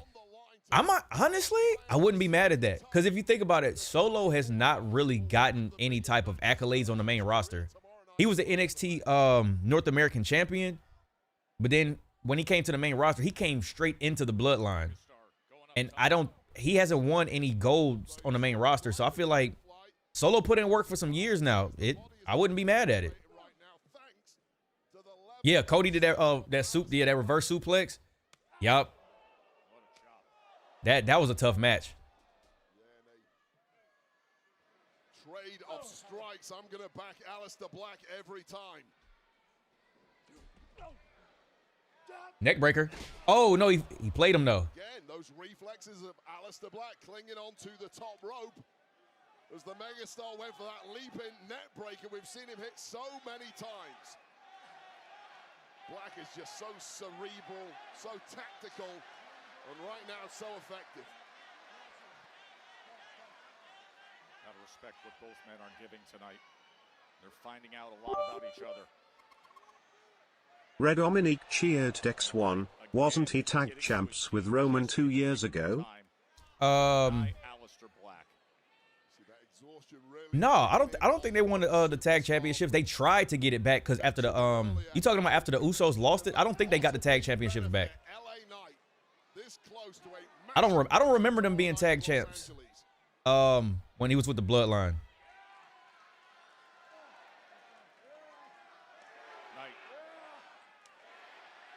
Beating down Black, putting him in position. This crowd is loving it. Light goal is met. Hey, somebody said a new one. Audrey, since you said something, you can set our next light goal. Since we already hit 50. Dang, Will Ferrell is so old now. I know. I saw a picture of him and I'm like, bro, what happened? I feel like he aged 20 years in like 5 years. All right, hey, Giulia, I appreciate you. I'm a pin tomorrow afternoon. I'm gonna pin Audrey's because I already gave her my word. Well, I appreciate you, big dog. Oh, damn. But he is taking a lot here. The moonsault comes through this time for I typed too fast. No, you good, bro. You good. Hey, I appreciate you being on it though. Tonight, he's dealing with the skill of That's a clean ass springboard. Skill and the otherworldly athleticism of Aleister Black. So much is made of the mystique and the mind games, but far more. Okay, they got some This Is Awesome chants. This level of physicality that keeps opponents guessing. He's slamming a black mass. LA ducks it. BFT? BFT. Able to grit free his Black. Back and forth. Now he got the neck breaker. Finally, that jumping neck breaker. LA Knight with momentum now. And ladies and gentlemen, whose game is it?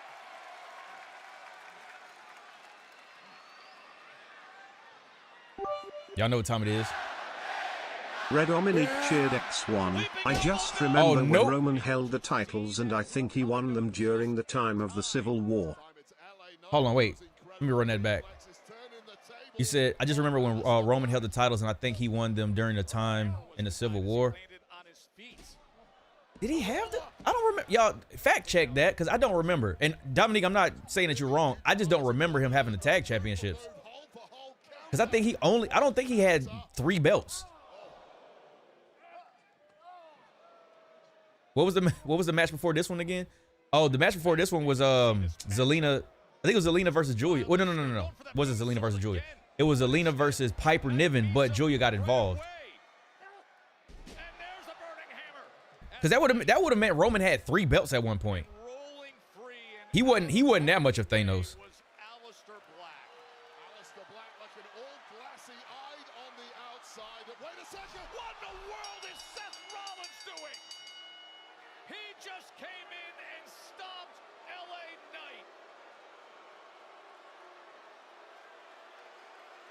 Well, we talked a little earlier about how Seth mentioned his name. Rollins has a master plan for tomorrow night in the Money in the Bank ladder match. Well, Another curb stomp. Yo, Seth with this Cuban is too fire, bro. Oh, you caused a.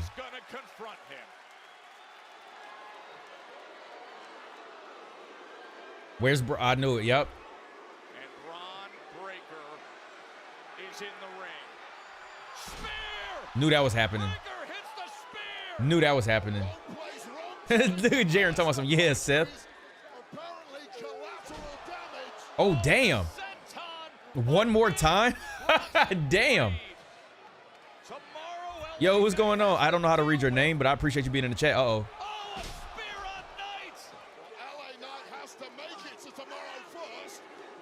Seth taking out every member that's in the Money in the Bank. That's actually a good strategy. And you got backup. Good ass strategy. This is all about soften up one of the biggest threats to Seth freaking Rollins' path to victory. In the Seth trying to ruin wrestling too. Everybody taking a turn at it. Hey, yo, Kahuna, is that you barking? Is that you barking like Braun Breaker? Those are the participants tomorrow, the men's ladder match. Seth Rollins and this alliance with Breaker. You could call me Mike, I guess. I'm gonna be honest, that's crazy. I be talking to myself. It's weird seeing Seth on a blue mat.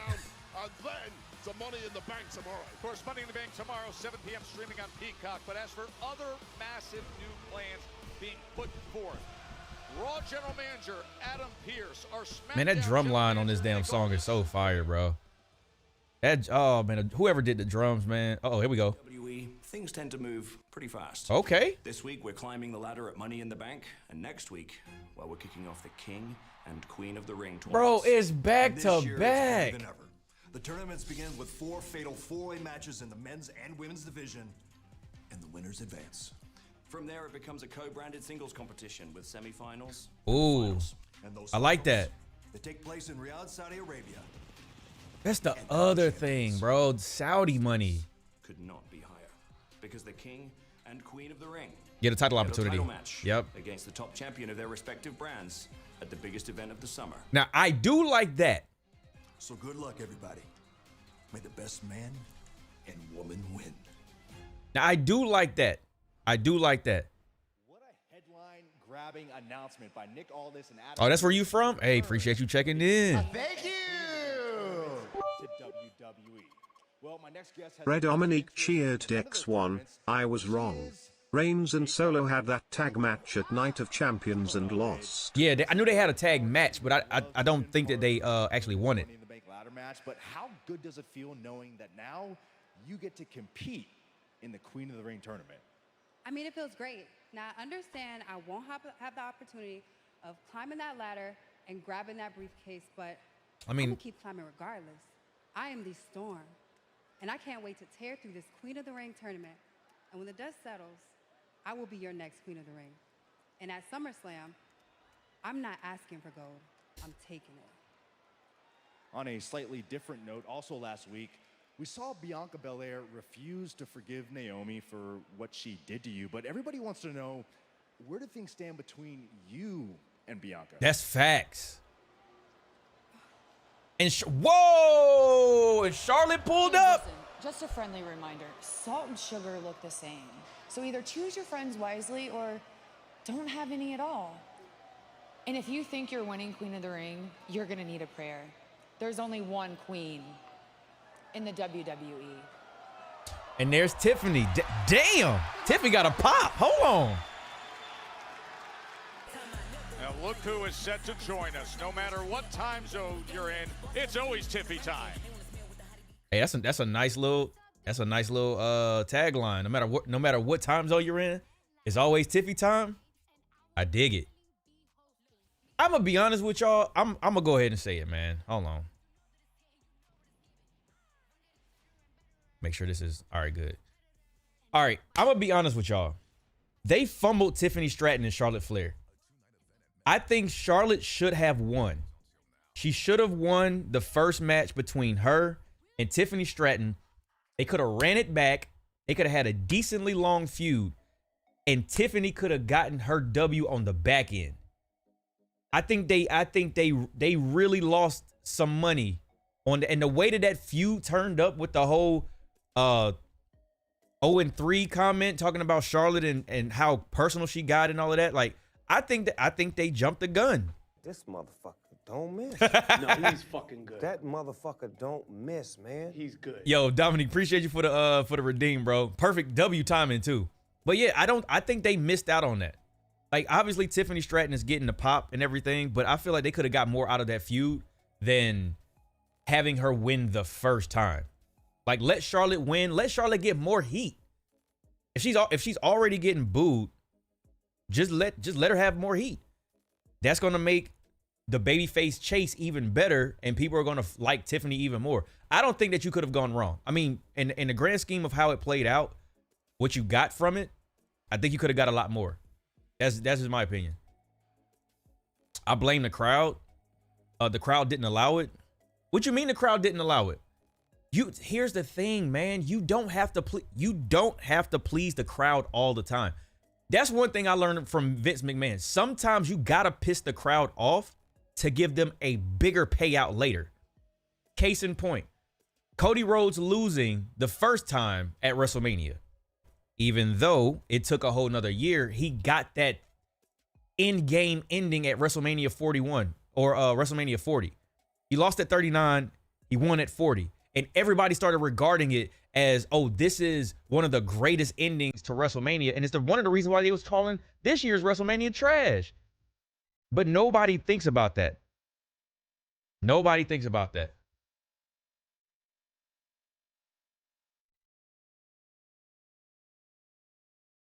I don't know, man. Charlotte wouldn't be able to speak. Remember when she tried to say her part and the boos were super loud?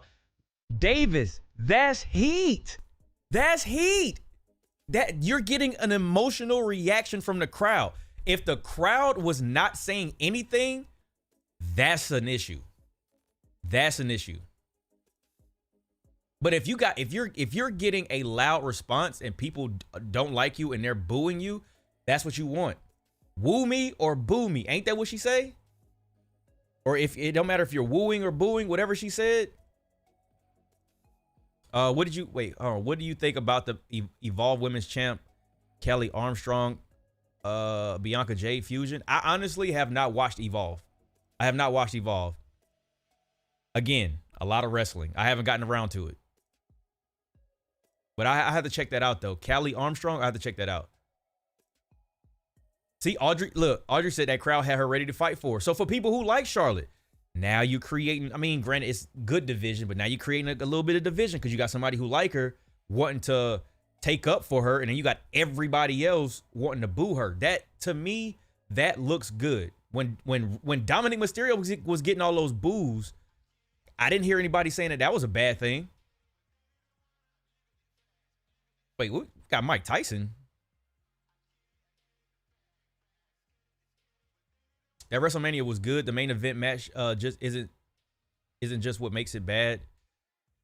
There were other matches too. Bro, we had two of the best triple threat matches that I remember in recent memory at WrestleMania. And people were trying to say just because of the whole main event with Cena, Travis, and Cody, that it was trash. That's why you can't listen to the internet. Hold on. Bro, Santos got this. He got this whole cartel vibe just down pat, bro. That man is in the cartel for sure. ¿Por qué nos trajiste aquí? A ver. Familia. Después de esa reunión que tuvimos, estamos de acuerdo que vamos a Worlds Collide. Pero ahora tengo un plan muy sencillo. Worlds Collide.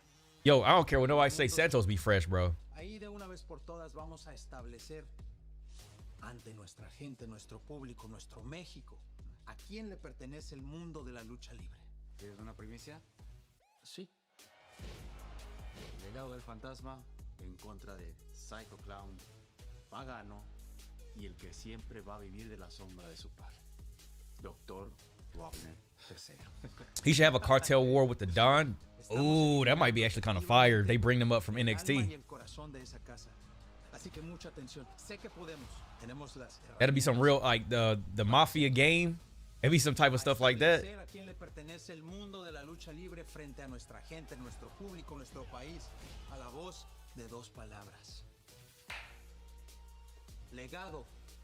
El Fantasma.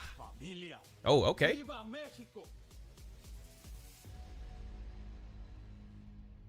I'm just gonna put this out there, y'all. This is my prediction.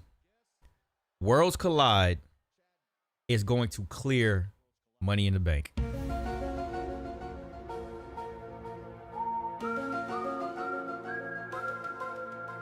That is my prediction for Saturday. I'm a little disappointed I didn't qualify for the Money in the Bank, but they found a suitable replacement. We might do a drinking game tomorrow. All time, El Grande Americano is going to climb the ladder and take the briefcase home. And as for me, I find my own way into the history books tomorrow when I defeat Vikingo at Worlds Collide and win the most prestigious title in all of Lucha Libre, the AAA Mega Championship. Coming home with me. Ooh. Evo, ¿tú crees que le vas a ganar? Sí. ¿Al Vikingo? Tú no tienes idea. Sí. ¿Quién es el Vikingo? Mira. Sí. Sí, ¿qué? ¿Sí qué? Hey, Andrade. El boy Penta. Idea de lo que dices, está loco. Tienes que arreglarte la cabeza, ¿ya? Sí, tienes que arreglar. He don't even speak Spanish. No.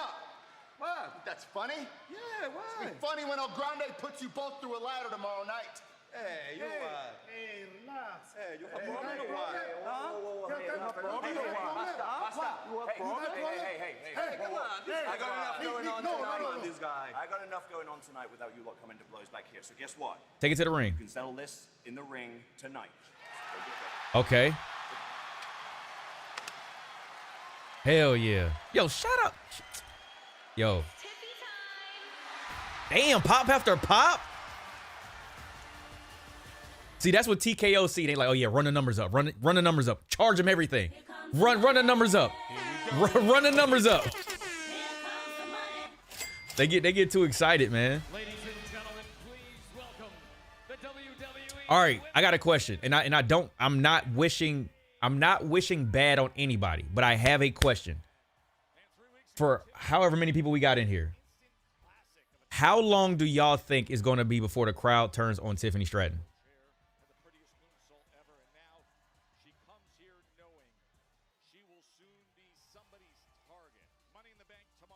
I'd be very interested to know what y'all think. Audrey said, I've already turned on her. Damn. Giulia, okay. Giulia say 2 months.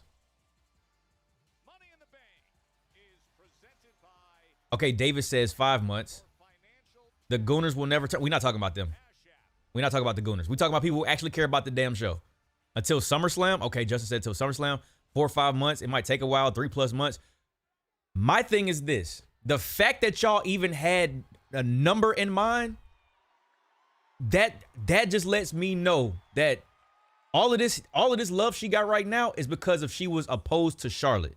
Once that shit dies down, people gonna get tired of her. They did, yeah, absolutely, Steve. They did it way too early. Which is why I can see it now. Every every single lady in that match is gonna try and pull a Tiffy and pull someone off a ladder and then reach for the stars. Cause she's gonna need somebody in front of her. We can all agree that every single lady in that match is championship material, right? But it doesn't matter because whoever wins Money in the Bank, their world will be revolving around me. She's so likable though. Yeah, well, a lot of faces are, bro. You can trend for one night, but I fear no one can outdo the doer. Because Bakersfield,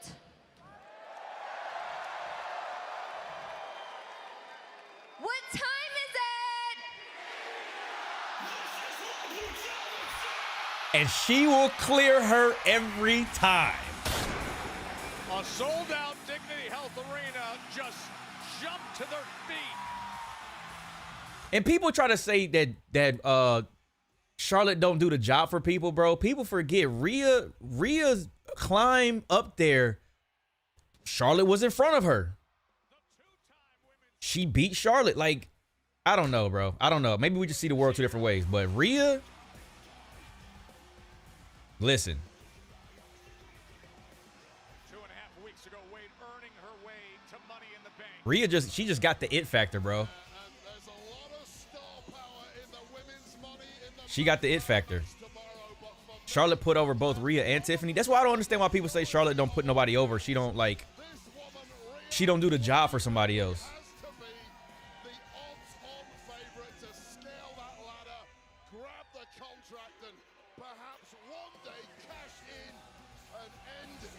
Like, do y'all remember Rhea from NXT?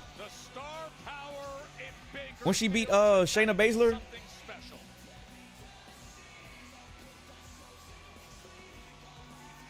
Shit, Ronda, Becky. I mean, technically she lost against Becky when Becky became Becky 2 belts. I don't like her lack of character evolution. Wait, which one we talking about? You talking about Charlotte? All of the yams. There you go. You talking about Charlotte? I mean, if it ain't broke, don't break it, I guess. But I feel you though.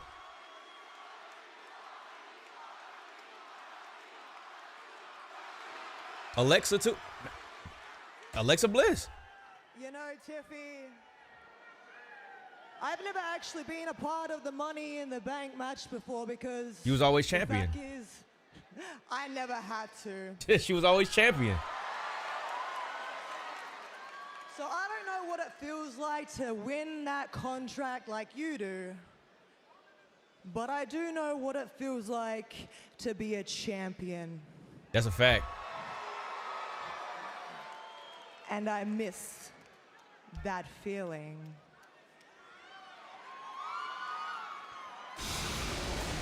Uh-oh. One of the most swagged out entrances right now. I'm telling you, man. And it's women like this. It's women like this that might get Tiffy up out of there. I'm not gonna lie to you, bro. I'm just saying. She says so much without saying anything, bro. Stephanie is her. I'm not gonna lie.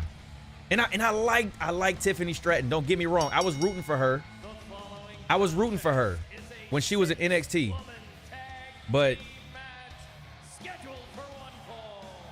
I don't know, man. I just feel like they pushed her too soon.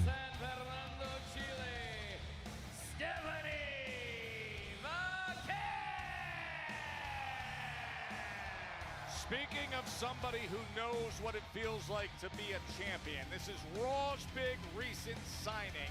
The first woman in NXT history to hold both NXT singles titles at the same time. What an ovation for the dog. That's another one. Another one. Another one.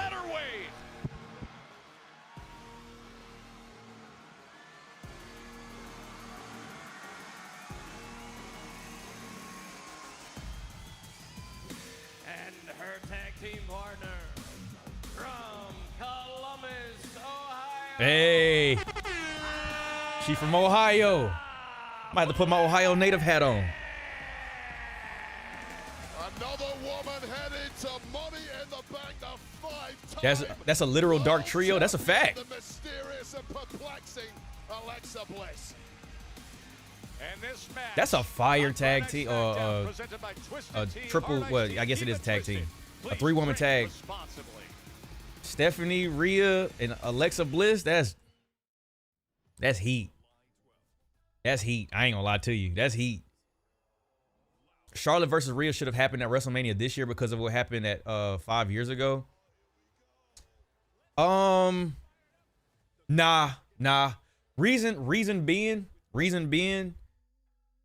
the match that she was in with Bianca and Io, that all made sense from NXT. That all made sense. And I don't think we've ever gotten Rhea and Bianca fully. And I feel like we still haven't gotten it because Bianca's hurt right now. But that's still not, I feel like they're going to go back to that. I think Tiffany versus Charlotte was good for WrestleMania, but it should have been the start of their feud instead of the end of their feud. Or I don't even know if it's the end, but Charlotte should have won. I'm still going to die on that hill. Charlotte should have won. Because I don't think that, I mean, it seemed like they've already cooled off that feud.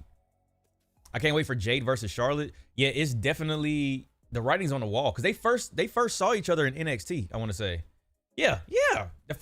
When Shawn had brought in Jade, Charlotte was there, and that was the first time they had a little face-to-face. She still should have went to NXT first. Do you think Bianca gonna turn heel or Jade when they face each other?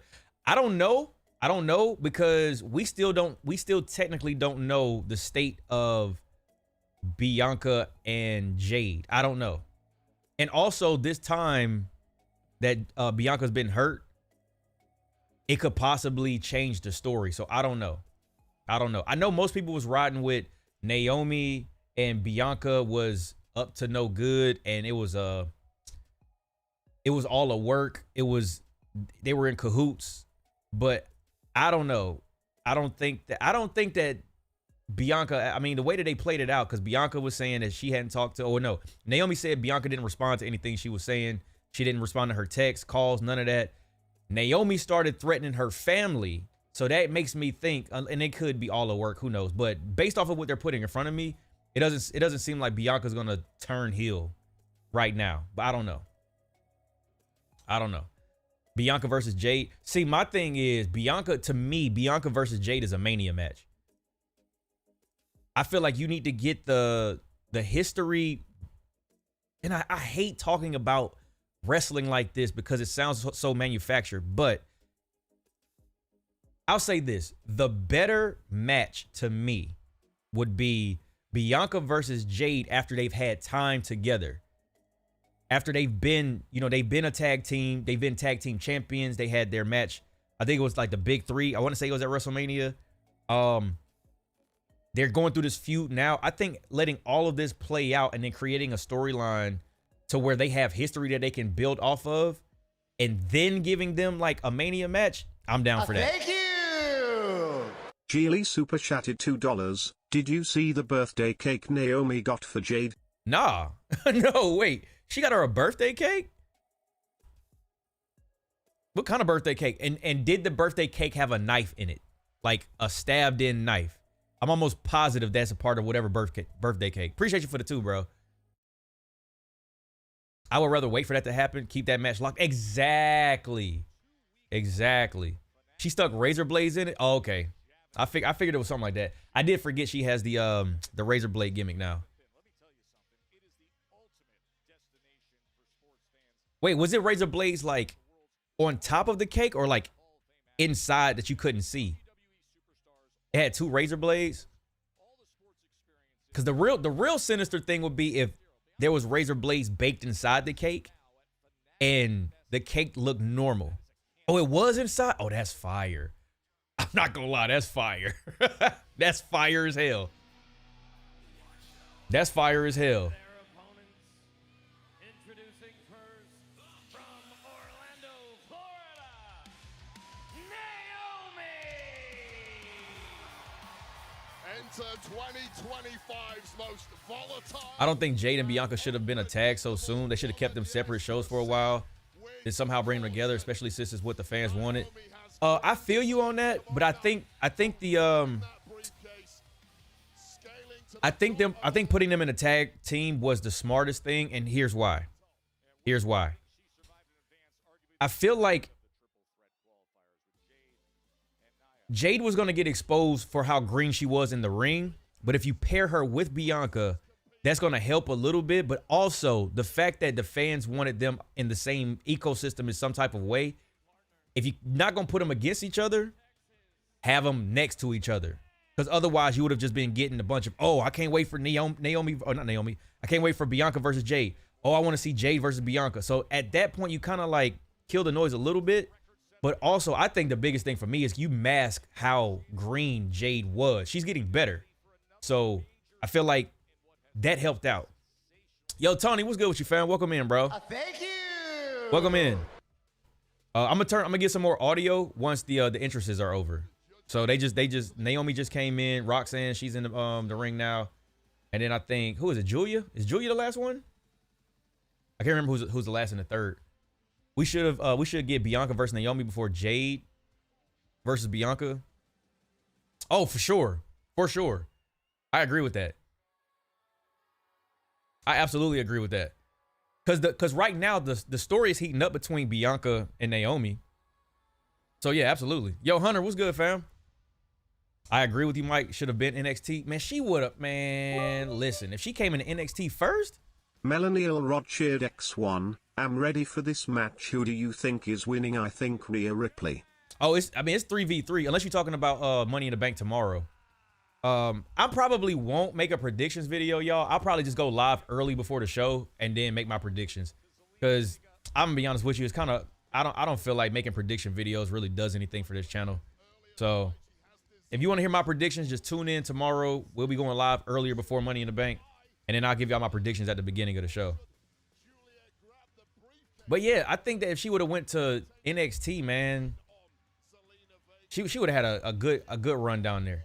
Y'all can't tell me Giulia does not look like she should be in Tekken, bro. Melanie L. Rothschild X1, I meant the team of Rhea Ripley tonight. Oh, who do I think? I don't know. It might be a DQ. I'm not gonna lie. It might be a DQ. Because I don't know if any of these women are gonna get pinned before Money in the Bank. I mean, granted, Money in the Bank is not a pinnable match, but I just don't think they're gonna lose before then. So maybe it'll be a DQ. Because remember, it's a tag team match, so rules are still in place. So there can be a disqualification, even though it's 3v3. Responsibly, Giulia and Stephanie Vaquer to get us started. Oh yeah, she gets her revenge on Giulia. Signings on the WWE umbrella both did major things on NXT, becoming the NXT Women's Champion. Of course, Vaquer actually dethroned Giulia. So major. Ooh. And then Vaquer was dethroned herself in what was a shocking upset on NXT. The NXT Women's title now in the hands of JC Jane. And you can listen, you watch that broadcast. Vic Joseph and the guys, you could hear it in their voice. Very hard earned by JC Jane, who I think is going to be a fantastic champ on NXT, just like these two were. DQ because of Zelina. I don't know if they're going to have Zelina Vega cost the faces in this match. Uh-oh. Is it time? Is it time? Oh. I pressed the wrong button. No, she got denied. She got denied. She got denied. How long we think this match will be? Acknowledge the yams. That was totally by accident. It's because they next to each other on the soundboard. That was definitely by accident. Wherever you get your podcast, fascinating conversation between Stephanie McMahon and Chris Angel. How cutthroat is Naomi these days? Ever since Oh, is she about to? Oh, is she about to do it? Oh, hell no, you can't do that. Oh, she about to get her though. So resourceful. Wait a second, Joe Taz. Could it be? Damn. And now she about to get it. Oh, yeah. Game time. Hold on. I just wanted y'all to hear the crowd. I wanted you to hear the crowd. Wait a second. You said thank you, Giulia. Stop her degeneracy. Audrey, I'm gonna need you to relax. I'm gonna need you to relax. Take it easy. Take it easy. Showing out this evening in the early goings. That is a gorgeous trio. You're not lying. Such focus from Vaquer. Uh-oh. Oh, damn. Yo, Stephanie has such a unique look, bro. I love her ring attire. It's so unique. It don't look like nobody else's. She's competing at Worlds Collide tomorrow in a tag alongside Lola Vice from NXT. And then... Okay, old Greg said, I'm calling it. Money in the Bank winner will cash in tomorrow night during a tag match. John Cena to further ruin wrestling by handing the World Heavyweight Championship to the winner by ambushing Jay after the match. Damn, so you think he gonna help out? I think Seth might win it, to be honest. I think Seth might win it. Right in there. That Worlds Collide gets underway at 3 p.m. Eastern, noon Pacific. That's available live on YouTube. Vaquer and Lola Vice teaming up against Chick Tormenta in Dallas. Hooks the leg. Vaquer quick to kick out. How about Roxanne Perez tagging up with Giulia tonight? It was Giulia who dethroned Roxanne Perez in NXT. You willing to drink some Bailey's out of a shoe if you're wrong, old Greg? Damn. Bailey's out of a shoe is nefarious, bro. Of Roxanne Perez and wanted no more to do with it until right now. All the unique complexities when you get these six together. Tomorrow they'll be trying to reach for the heavens and get that Money in the Bank contract in the briefcase.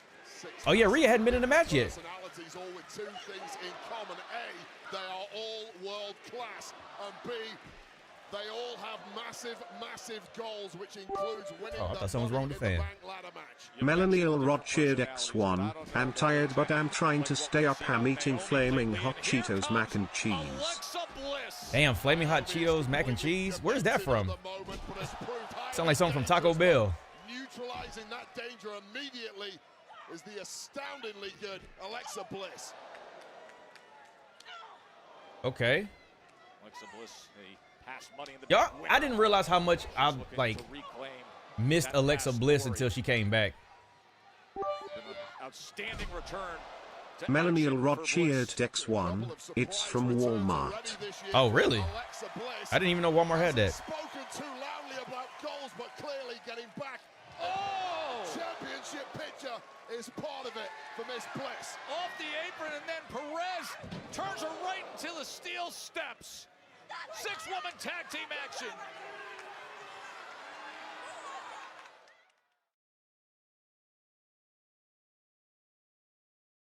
Oh, you got a commercial break?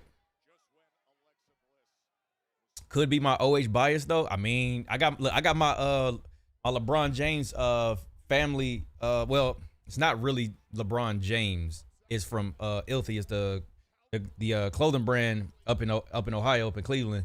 But it says Ohio native on the front. I'm gonna have to put that on whenever Alexa Bliss hit the ring. I know she's from Columbus, but still represent the O for sure.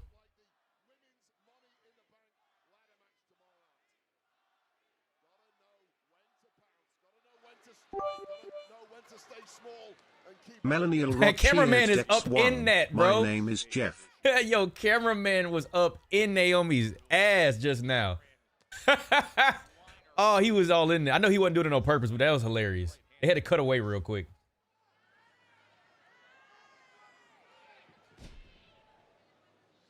Lord have mercy. We must stay focused, brothers. We must stay focused. Gotta stay focused. Which Alexa Bliss is better, Dolly Alexa or Goddess Alexa? We've been asking for the Goddess Alexa to come back for a minute, bro. For a minute. I do miss Goddess Alexa Bliss. I think that I don't know if we'll ever get just straight Goddess Alexa Bliss back, because I do understand that she keeps a part of this because of Bray Wyatt, and I respect that.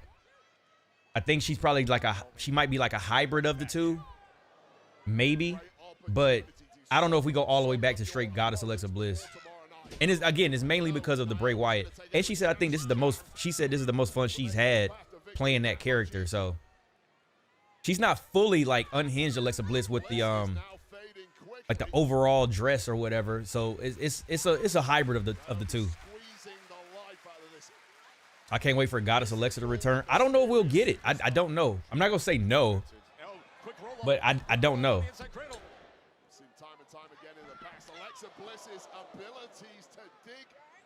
Oh, you moving to Canton? Word.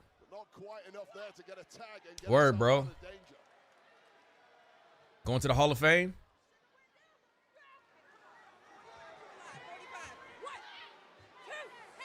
And now both of them teaming up. And as you see, Giulia getting that boot involved as well. Not where she wants to be. Did you just hear that body shot land? Make it count. You already know? Absolutely. A free shot at your opponent who And they stumping her out. Giulia.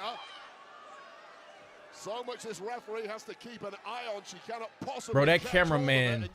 I know y'all gooners, bro. Y'all are having the time of y'all life with that. Oh, y'all probably can't see it. I forgot. Yeah, because I'm yeah. Roxanne Perez hooks the leg. Cameraman is all up in there though. I'll just let y'all know that.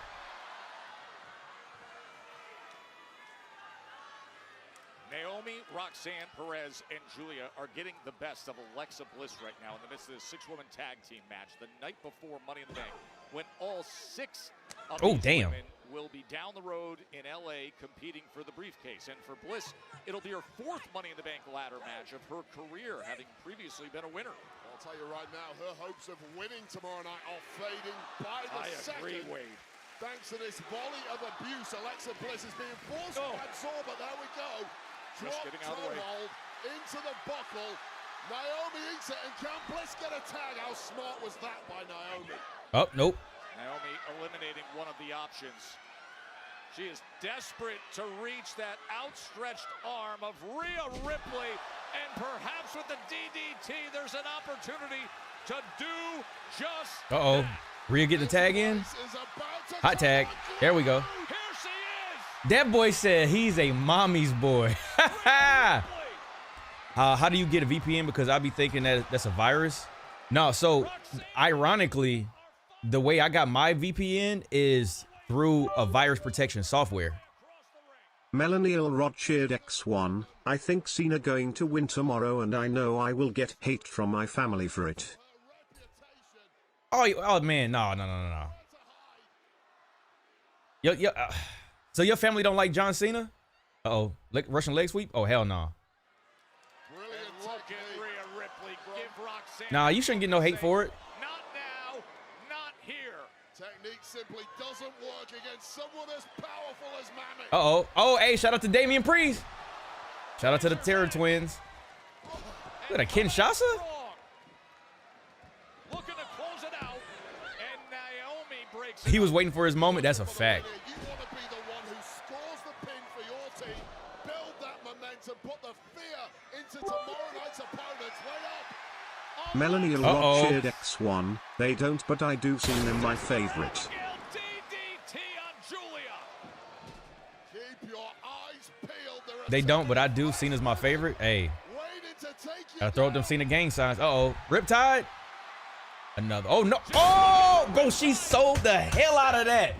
Bro, Rhea is so good at selling. It literally makes no sense. That was such a good sale job, bro. That's such a good sale job. She sold the hell out of that, bro. And this right here is why I say we needed an Evolution pay-per-view. Women have been killing it, bro. They have absolutely been killing it. Between these 6. You put these 6 in a ring at the same time, there's only one conclusion possible. Whoa! And that is awesome. Wait. Naomi wouldn't accept the tag. Roxanne Perez is in trouble, and Naomi said that's your problem. And now Bliss. Uh-oh, eat the feet. And Riptide. Damn, Naomi sold her. Damn, she's so a. Well, faces won. I was not counting on Naomi just dipping out on her team though. I was not expecting that. Thinking ahead to Money in the Bank, Naomi abandons her way. Small move by Naomi, if you ask me. Now that was, yeah. Naomi opted to not put a David said that's a loss on your record too, silly. opponents tomorrow night. Take all the abuse, get her softened up. I kind of saw that coming. There is no honor among Money in the Bank participants. Not tonight, and certainly This Money in the Bank ladder match gonna be fire, bro. It's gonna be fire. I still think Worlds Collide is gonna clear it, but it's gonna be fire. I think we're gonna have 2 good shows tomorrow. Stay healthy for your win tomorrow. Hey, fair enough. that is what they are going after. Teammates moments ago, these three now eyeing each other warily. The game has changed. Still to come tonight. Cody Rhodes, Jey Uso, Hey, we still got the undisputed champ called them the last champs, John Cena wannabe, Logan and Cody, American Nightmare, to show up later. face to face with Cena and Logan Paul, the final. I think the Cena tag team will be the worst match. Wrestling wise, probably so. But then again, we'll see, because who knows? Maybe they might pull some. I don't know. I'm gonna be optimistic though. You and Jacob. You really trust Jacob after what he did tonight, man? It's okay. Don't worry about him. As long as he follows my lead, everything will be okay. Will he follow you though? JC, my man, you worry too much. Listen, I brought Jacob here, okay? He loves me. He does. And by the way, one thing about Jacob, he's not all the way that smart. Yo, Solo. All right? All this man does is just think about himself. Bro, that look away was crazy. And no brains. Okay? I got it under control. Let's go handle business tomorrow. All right? He heard him. I know he heard him. He's in the hallway. Hell yeah, I knew he heard him. Yeah, what I mean? I knew he heard him.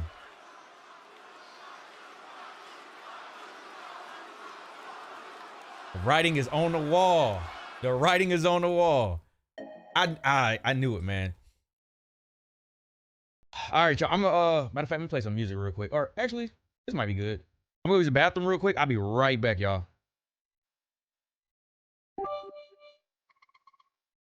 Melanie Rod cheered X1, Jeff leaves Cena match will be fire.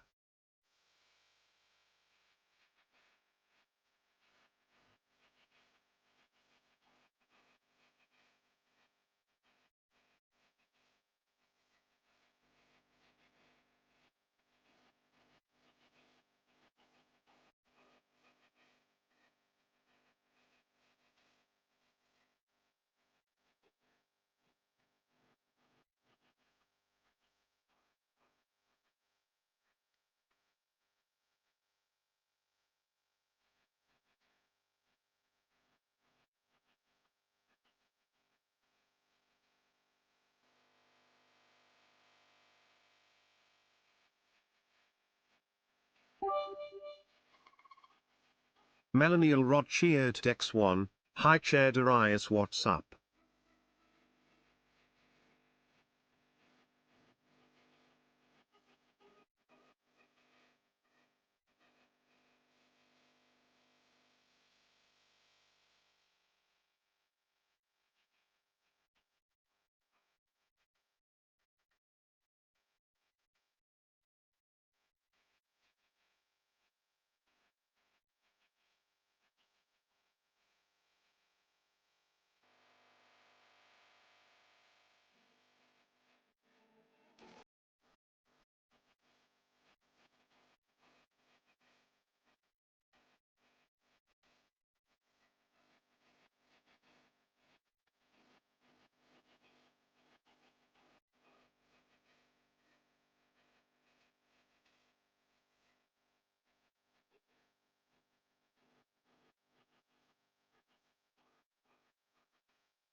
red half crowd here at a sold-out Dignity Health Arena in Bakersfield. Sign of the night, Wade.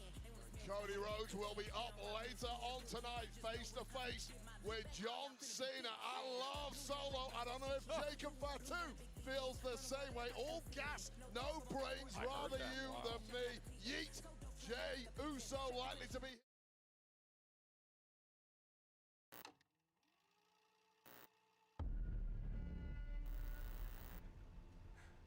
Grief is not linear. It is not healed by time.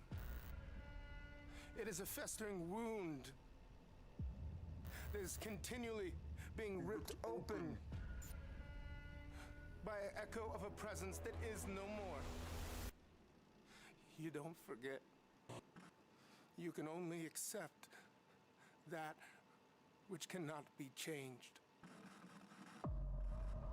I've watched the tag team division, the loyalty, the trust, the brotherhood. But is that bond unbreakable? From our loss, we have become a family. A ship unshaken by the storm. And yet again, they wanted to forget about us. Forget about us. Like we were never even here. Ignoring the sacrifice. Dying to the flesh to become one. We return. Not for nostalgia. Not for closure. But to rip open the wound of apathy and take what we are owed. Your brotherhood will be tested. The time for repentance has passed. Accept your condemnation. Your brotherhood will be tested. Accept your condemnation. We will not be forgotten.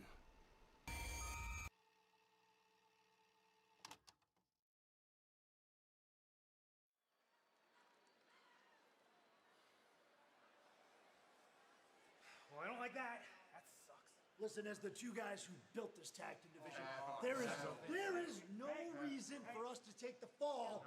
So come clean. Who provoked the Wyatt? Angelo? Johnny? Look, guys, look, I know we're all afraid, okay? Fraxium, you're not fine. Motor City, we need those guns. And DIY, you cannot do this yourselves. Guys, let's forget about these WWE Tag Team Championships just once. All right, we back. My bad, y'all. We have a bigger problem on our hands. I was hungry, so I went to get some fruit. Look, fam, we ain't get to where we at by being scared. If the Wyatts want the smoke, they can get it. Y'all must have forgot. We the real boogeymans around here. I just missed Bo Dallas. I'll go back and rewatch it. Yeah, nice try. We ain't forgetting about those tag team titles. And look, we know the Wyatts mean business, but look, they cost us our shot at the tag team titles a couple of weeks ago. And mate, if I see Uncle Howdy one more time, Nathan, although, now that I think about it, you're right. And we are undefeated on SmackDown. So I think we should teach the Wyatts a lesson. See, That's a great idea. That's great. Go get him, boys. That's a great idea. You just gonna sign up for the Wyatts? We can't stand the three of you, and you're gonna get what's coming to you. But for right now, we're gonna put that on the back burner because we want to get our hands on the Wyatts too. Damn, everybody want to go for the Wyatts. Are around here. It's us. We set the standard, so if anyone's going to bring the fight to the Wyatts, it's going to be us. Hey, another great idea. Good idea. Great idea. Go get him. Nick, we think any of those three teams would be awesome. Make it up. Sure you do. Thank you all for your input. You're welcome. I think book it. Book it, Nick. Book it. The entire division dealing with the Wyatts. Finally, the SmackDown Tag Division agree on something. They are all in a fight for survival. They are indeed. Hey, tomorrow's one of They the all best want to smoke. days on the calendar in WWE. Not just We gonna Money in the see. Bank, but Worlds Collide. This is gonna be a The tag division has been brought together by the Wyatts. Eastern, noon local time, coming right from LA. NXT, AAA, Lucha Libre, all the best. That's a lot, bro. Coming together, spectacular. That Worlds Let's Collide go gonna be through fire. and show you what you're in store for. Worlds Collide, free on YouTube. That Worlds Collide gonna be fire, bro. Six-man tag team, Legado del Fantasma in action against Psycho Clown Pagano and the talented El Hijo de Dr. Wagner Jr. That's a long-ass name. Damn, that's a long-ass name. Alongside NXT's Lola Vice to take on Triple A's Chick Tormenta and Lola and Stephanie. tag action at Worlds Collide. This gonna cook tomorrow, bro. And it'll mean so much for Dragon Lee and Cruz del Toro as they team with. Hey, so we got a Pentagon Jr. and an Octagon Jr. Mr. Iguana. Mr. Iguana, Aerostar, and Octagon Jr. That sound fire. And the NXT North American Championship will be on the line as the champ Ethan Page defends against this trio of high flyers: Ray Phoenix, Javon Evans, It's gonna cook, bro. and Triple A's Laredo Kid. Lucha names and personas are incredible. That's a fact. From Penta Andrade earlier, and the Worlds Collide spotlight's going to shine on the AAA Mega Championship with Chad Gable. Remember recently, This fool got a championship match, bro. As Chad Gable, not El Grande. Now they meet for the title tomorrow. Then, just on the heels of Worlds Collide, comes 7 p.m. Eastern, 4 p.m. local here in Southern California, into a dome. It will be Lyra and Becky in the Lynch. bank, and it features the Women's Intercontinental Championship match.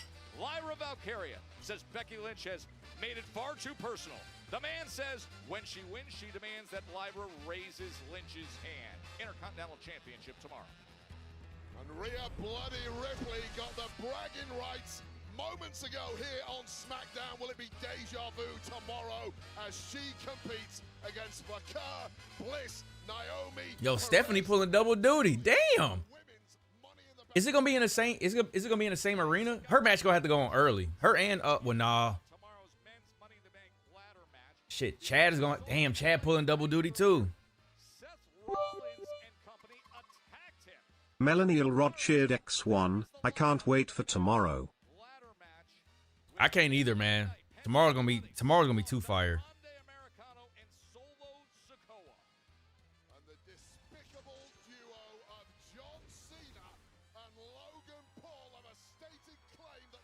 Different arenas. Oh, they gonna have to travel then. Hopefully they not too far from each other. Main event, Jey Uso. Those four collide in tag action tomorrow. I mean, they'll have time though, because I believe the Stephanie match will go on earlier, and then on top of that, the men's Money in the Bank might be like later in the night, so they'll have enough time. What a date tomorrow between Worlds Collide and Money in the Bank.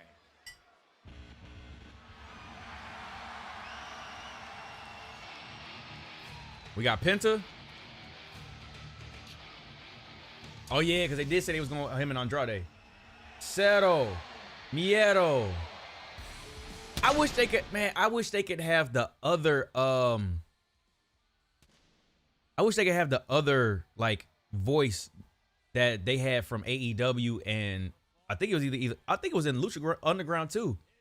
Like it was somebody yelling his tagline. Melaniel Rodchard X1. I think somebody was yelling it. It was like, Saddle, Miedo. That one was fire when it came on. But this one just sounds too, I don't know. Melaniel Rodchard X1, Mike Trait 0, Mike Trait 0, Mike Trait 0, Mike Trait 0. Oh yeah, gotta run it up for Penta. Let's go Cena and Logan Paul. I hope they win tomorrow too, low key. I don't know, man. I'm having my heel year, I guess. Shout out to heel Josh.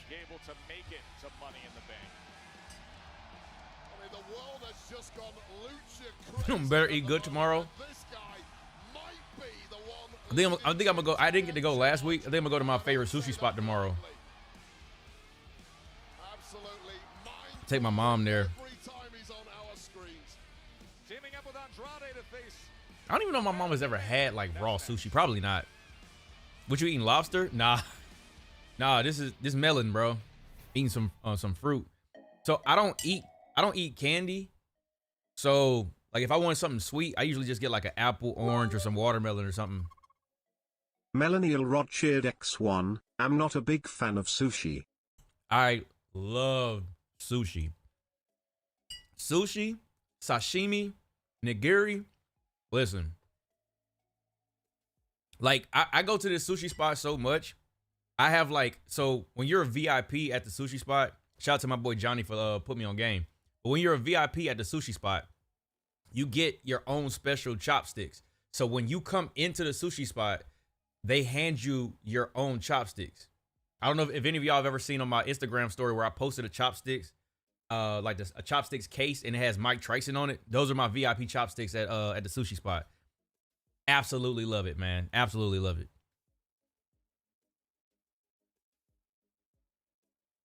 Fried marinated tofu. Now you gotta get the raw fish. You gotta get some salmon. You gotta get some tuna. Get you some yellowtail. Like the stuff I get is like the real fresh out the ocean sliced up. You eating good for sure, but I heard sushi nasty as hell. Nah, bro. Nah, I will say this. You have to be open-minded and willing to try it. And it could be, some people you're just gonna not like it because of consistency or whatever. Like the consistency of the actual fish, but you gotta try it. Melanie Rod cheered X1, what's yellowtail? It's a fish. Like there's like this yellowtail with like thinly sliced fresh jalapeno. Shit is good, man.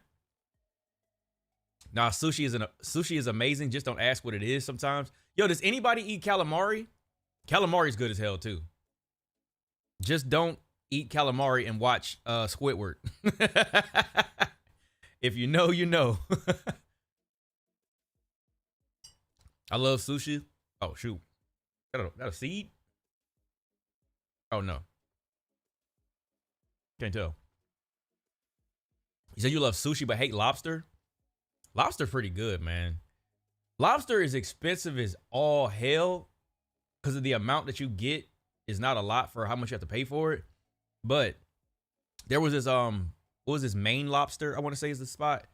They had like this it was like lemon aioli or something like that. I can't remember the name of the company, or it was a food truck. But essentially it was like this this roll.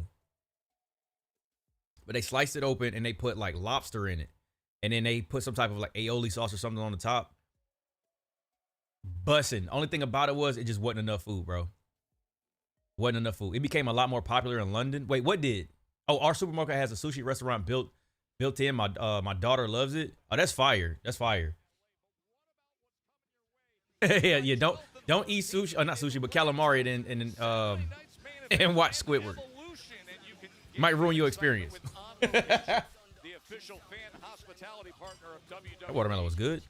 You ever done conveyor belt sushi? Absolutely. My boy Anthony, man, we went to North Carolina. I forgot the name of the spot, but they have, it's like you sit at a table and there's like this conveyor belt on the side of you. Melanie Rod open the window. X1, why can't eat calamari in front of Squidward? Look up what calamari is. Just look up what calamari is. Thank you! Giulia super chatted $5. Mike and chat, how would y'all feel if LA Knight won Money in the Bank and cashed in on Monday and Seth wins to challenge him? So you saying that LA Knight wins, he cashes in on Jey Uso, takes the belt off of Jey. LA Knight will have to go to Raw then. And then he holds the belt until King of the Ring. Wait, hold on. What was the message again? LA Knight won Money in the Bank and cashed in on a Monday, and Seth wins King of the Ring. Oh yeah, so he will win King of the Ring, and then challenge LA Knight. Honestly, I wouldn't be mad at that. I wouldn't be mad at that. You say, oh hell no, now you're making me not want to try calamari. Listen, fam, calamari be bussin', and then they usually have this sweet chili sauce to go with it. Bussin', bro, bussin'.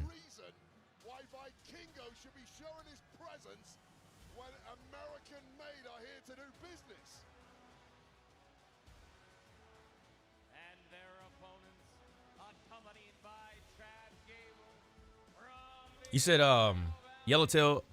Oh yeah. It's a type of fish. Here go the "You Suck" chance. You said, "Will Speed come back and get his revenge?" Nah, I think Speed need to stay out of WWE ring right now, because that spear that Braun Breaker put on him, he might want to retire for the rest of this year. Them boys be flying, bro. I mean, the bell hasn't rung. You call it wasting no time. I call it a cheap shot. Right to business. Well, remember how heated things got backstage Excuse me. a little earlier tonight. The match is not started. The bell has not rung. And Joe Tess, are you going to defend this? Crowd seems to love it here, Wade. A bunch of sickos, that's why. We are underway. There's the bell as Andrade looks to get the best of Brutus early on. Well, presumably it's Brutus that is legal, not surprisingly, an enraged Julius Creed looking for a little payback. And things now looking bleak right from the off for the Creed brothers. Ooh. Bro, them chops, man. That. Oh, and the running double God knees. dang, man. I mean, the Creeds haven't had a chance. And these dudes like 230 pounds and heavy, bro. Pillar to post, they got jumped. It's a lot of force, bro. Surprisingly, Chad Gable Uh-oh. on the outside is absolutely irate. What? He did this. I thought he was going to tag him in like that. And Penta delivers right to the sternum. Another one? And how about That's a fire move. There you go with the walk. Oh, shit. favorites for tomorrow's Money in the Bank ladder match? Penta and Andrade. Melaniel Rothschild X1, who remember that Robot Chicken episode with SpongeBob SquarePants. Damn. Yo, shout out to Robot Chicken. I don't remember off the top of my head the SpongeBob episode. Well, you take the Devil's Kiss. Is that what you call it? The chops? I feel like at some point I'm gonna have to. I feel like at some point I'm gonna have to. Mike, please help me understand. How is LA Knight so popular? I don't hate him. I just don't see the appeal. Yo, before I answer that question, Trey, were you around in 2023 watching WWE? That's the question I have for you first. Depending on your answer, I mean, I'm gonna give you an answer regardless, but I just want to know if you were around. Oh, damn. Okay, so you were around to see the meteoric rise of LA Knight. Because 2023, I'm not going to lie, LA Knight had everybody in the palm of his hands. To me, they fumbled him last year. I think they waited too long to pull the trigger. But honestly, if the Devil's Kiss is Stephanie's move, oh, that's what it's called? I never even knew that's what the name of it. All I knew was this. If that's the one you're talking about. I didn't know that was the Devil's Kiss, though. But yeah. Back to the LA Knight. So, for people like me, LA Knight gives me Attitude Era vibes. So he reminds me from promo to wrestling style to the his look. It reminds me of the Attitude Era. He gives a lot of people. Somebody said in the chat earlier, a lot of Austin and Rock similarities.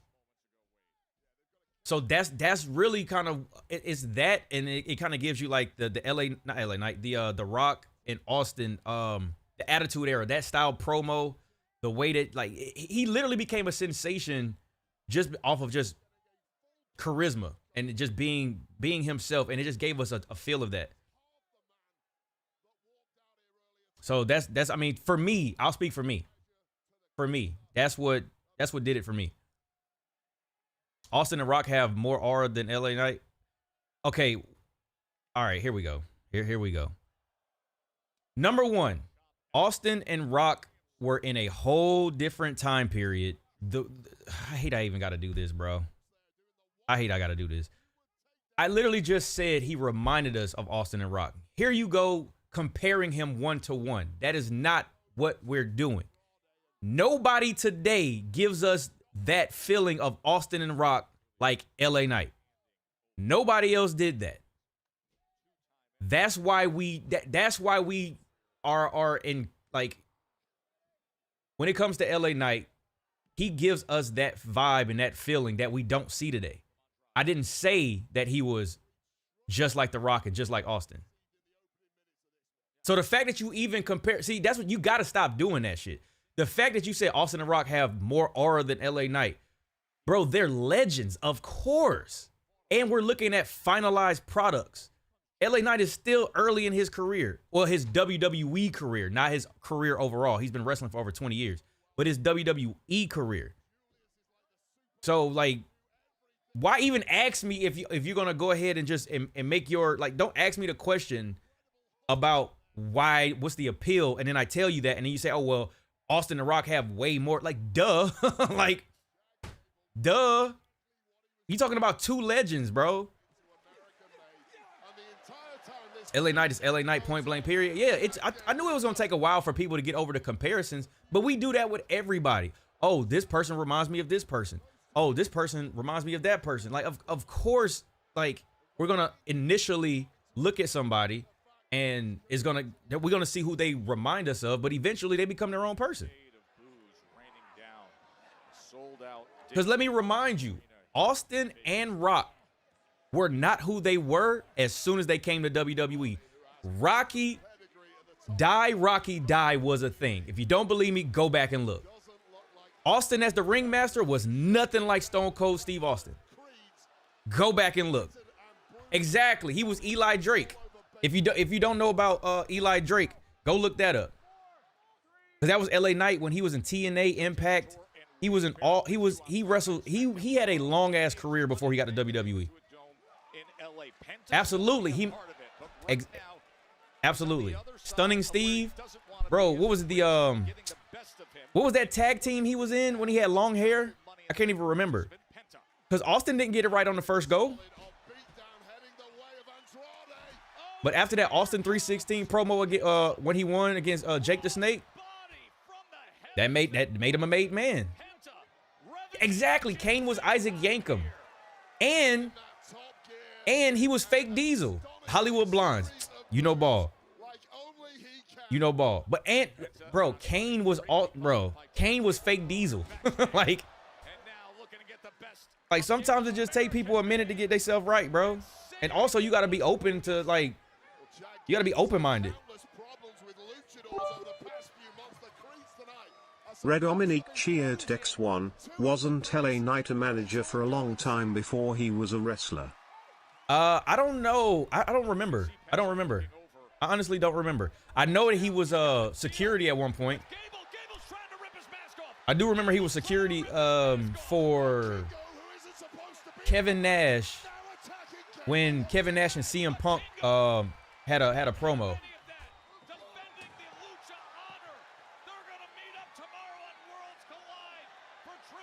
Exactly, and let's not forget who Bray was before the Eater of Worlds. Yeah, he was Husky Harris, bro, in the Nexus. Uh-oh. Now the match continuing. Oh, back elbow on Julius. Brutus, as Julius struggles to his feet, he receives a back elbow as well. Uh-oh, Mexican Destroyer. Mexican Destroyer. Penta with the Destroyer. In there.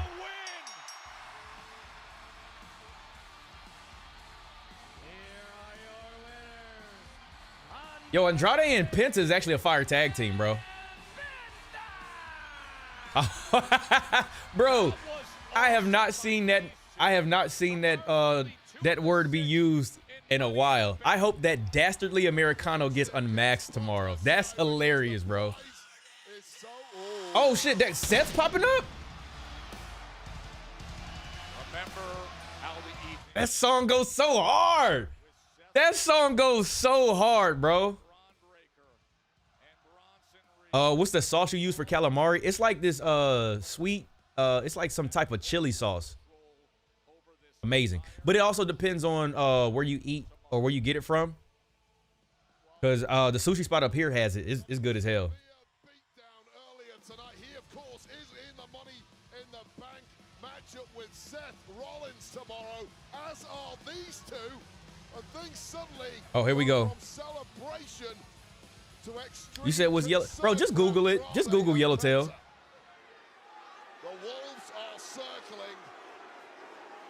there may be nowhere to hide. Two of Seth Rollins' chief rivals for the Money in the Bank briefcase tomorrow are surrounded.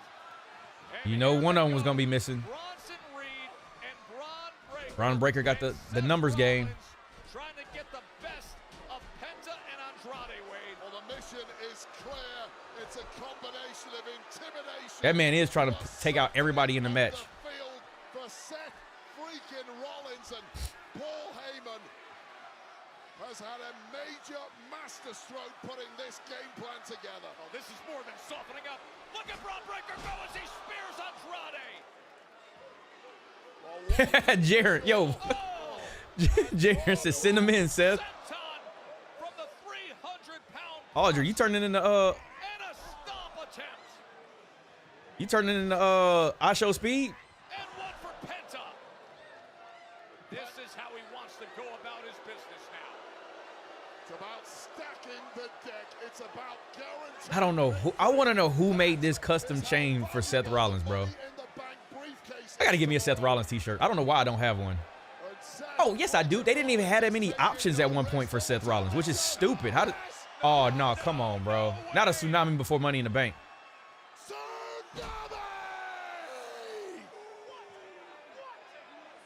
And they go Kurt Angle's son.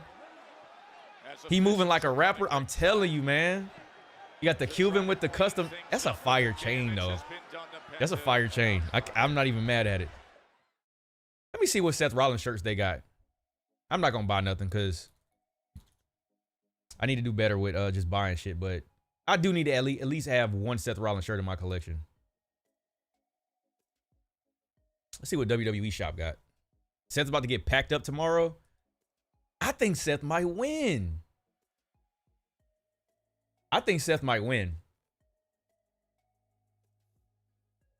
He said, wait a minute. Time out what? Ooh, that burn it down is fire. Burn it down. I might have to get that one, bro. Mike, is Seth gonna interrupt the main event of Cena tonight? Oh, I don't know. It might have just been to take out the people in this in the what's his name? In the Money in the Bank match. So I don't know. I don't think so, but I don't know. Yo, this shirt. Hey, somebody want to get this shirt for me? This shirt is fire as hell. Why have they not had this shirt? Like, I promise y'all, when I was looking for Seth Rollins merch like years ago, they did not have nothing this fire. They did not have nothing close to being this fire. I gotta get that shirt, man. Hey, listen, next time WWE throw a sale, I gotta get that. Matter of fact, add the cart. Size large. Matter of fact, I'm gonna do it extra large. Cut the sleeves off. It's summertime and it's hot as hell.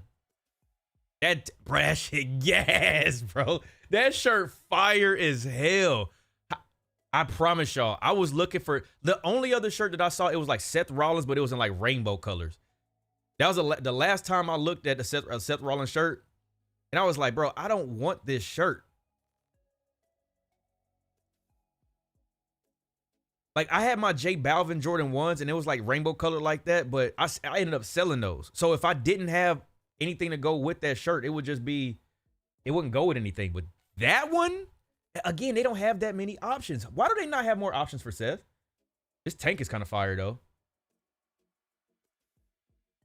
Hey, who you going for? Cena and Logan or Cody and Jay? I gotta go for Cena, man. I'm rolling. I said it at the beginning of the year. I'm rolling with Cena. This will be a fire gym shirt. I might get one of these for the gym. This will be a fire gym shirt. Black and gold. They only got smalls and larges left. I might have to try to catch that on sale. That's a tough one. If they try to cash in on Jay, Roman can save him. Could be. Did Seth botch it with the stump? Is that what you're talking about?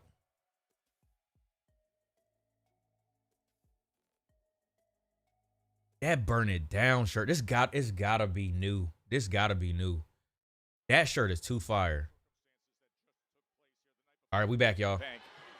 Yea, though we walk through the sold-out hellhole of Baker's bitches. Whoa, damn, Paul. We fear not the future because, ladies and gentlemen, like it or not, we are the future. Yeah. See, I don't understand. Paulie dangerously, absolutely. Seth freaking Rollins told you even before WrestleMania what this industry was becoming. Seth Rollins told you what would happen at WrestleMania, and it happened. Seth Rollins told you we would get Roman Reigns out of the way, and we did. Seth Rollins told you we would take CM Punk out of my misery, and we He do the go to sleep. Don't you understand? Everything that Seth Rollins tells you becomes true. Don't you get that? Don't you understand that Seth Rollins is the vanguard of the future of this industry? That we are the vanguards of the destiny of WWE? Paul will get you hype, bro. Paul will get you hype if he don't do nothing else. You can sit there and boo all you want.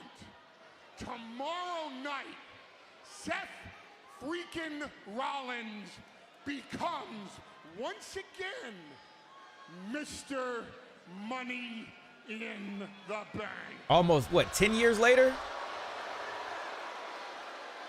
And then, when he does, at his leisure, at his discretion, when he damn well feels like it, it will be who, what, where, and when, because we all know the why. The why is to solidify the power that comes with the title. And Seth freaking Rollins will then propel this entire industry into a future that is a vision all of his own. And for me, the greatest honor of my professional and personal life, when I get to stand here in this ring and say, ladies and gentlemen, the reigning, defending. Well, Paul is so good. Oh, Cody! Cody interrupted him. Whoa! Bro, Paul is so good, man. Paul is so good. It don't make no sense, bro. No wonder Brock Lesnar was always ready to run through a brick wall. I mean, minus him looking like a giant or like some type of real live man beast. He had Paul Heyman in his ear, bro. You know what's so crazy about this?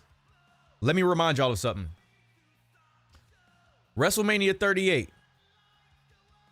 1 second, y'all.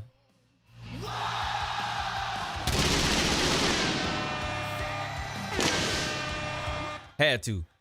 But the thing is, WrestleMania 38, Seth Rollins' mystery opponent was Cody Rhodes. It's crazy how all these years later and they still are crossing paths, bro. Brock, please come back tomorrow. That's all I heard from that intro. Oh, man. Did he change his hair? No, he just re-dyed it. It's a fresh dye.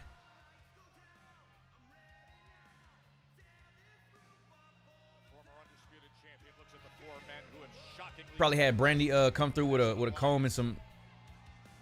I forgot what it's called. Man, what's the name of that? I forgot because when I dyed my hair, I think we had to use it. Wait a second.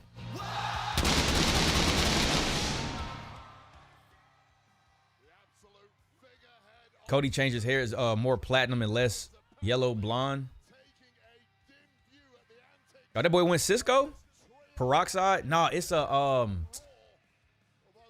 it's a bleaching agent, but I forgot the name of it. No, Soul Glow? Chill, Giulia. No, this is not what 1980s, 1970s, whatever year it was when y'all was using Soul Glow.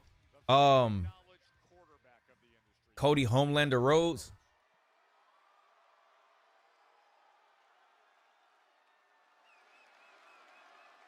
I forgot what it was called, but anyway.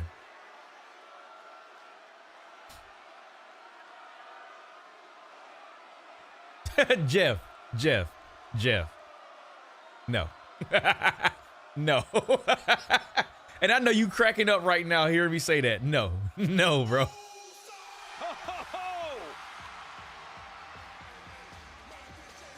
Bro, we about to have all of them in the... Oh, man.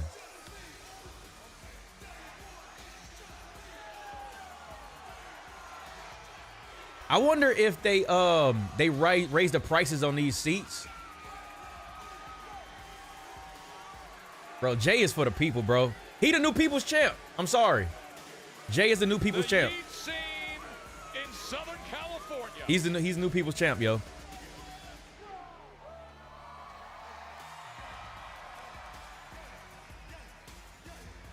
You can't go wrong. Listen, if you got the kids, you can't go wrong. Before the intense tag team matchup, as Seth Rollins just threw the microphone down, as a sold-out Dignity Health Arena is riding that yeet wave. It'll be wait, what? If the prices went to $5, no way that happens, bro. No way. Absolutely no way. No way that happens. People thought Jay was going to fizzle out after winning the title. Man, that was the IWC, bro. Everybody at the show was yeeting with Jay Uso. Nothing about Jay. But that's the thing. People forget Jay is not a flash in the pan. Jay has been in the company for like 15 years. Jay's been in the company for like 15 years, bro. That man earned his keep.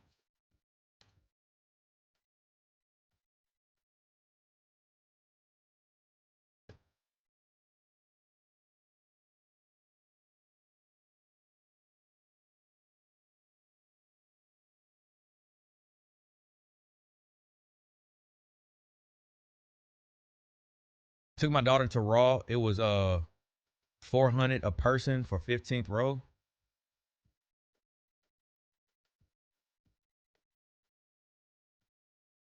With GBP. I don't know what that is in I don't know what that is in USD. I don't know what is that? Is that pounds? Oh.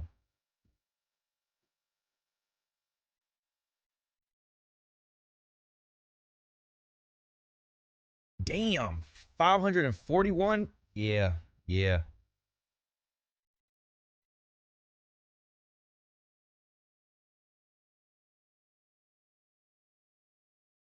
Oh, a pound? Okay, I didn't know what GP. I usually, if somebody says pounds, it's just like, they just say pounds afterwards, but damn, that's crazy. We got Suge Sokoa, who's Jay Uso. Oh my God. Mike, did you catch that? Catch what? What did I catch? What did I catch or did not catch? Oh, you talking about what Seth was talking to Cody? Yeah, I did see that. I don't know exactly what they were saying, but yeah, I did see it.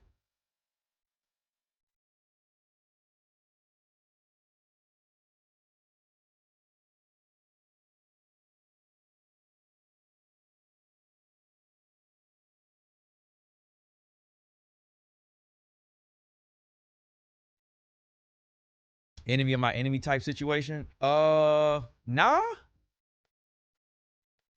Wait. Let me think about this.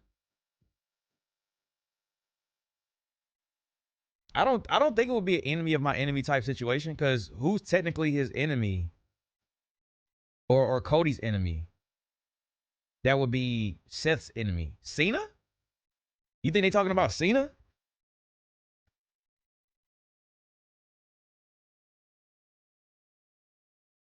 So I'm trying to play back in my head Seth and Cena and why they would be Cena won Chamber and Seth didn't.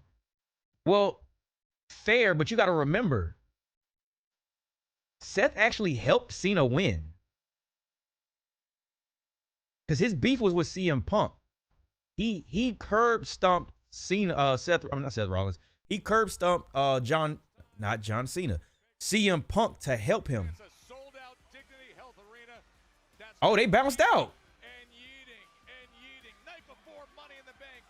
Oh, they just bounced out. Also, they not in the ring no more.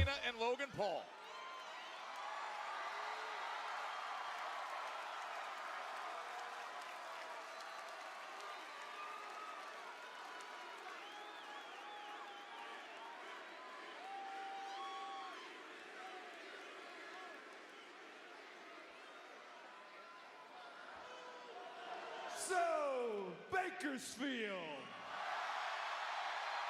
What do you want to talk about? What do you want to talk about? Something's fishy and is not your Talk sushi. about Money in the Bank. Talk about the Intuit Dome. Talk about main event Jey Uso. Talk about our opponents, John Cena. No yeet. I missed it, but they'll post a segment. It was during Jay's entrance. It was very, very quick. So And his tag team partner, Logan Paul. no yeet. Jimmy Uso still had the smoothest one during his promo against Drew McIntyre. Okay. What did he say to you last week, Jay? It was rather aggressive. I know what he said to me. He said, I tried too hard. He called me desperate.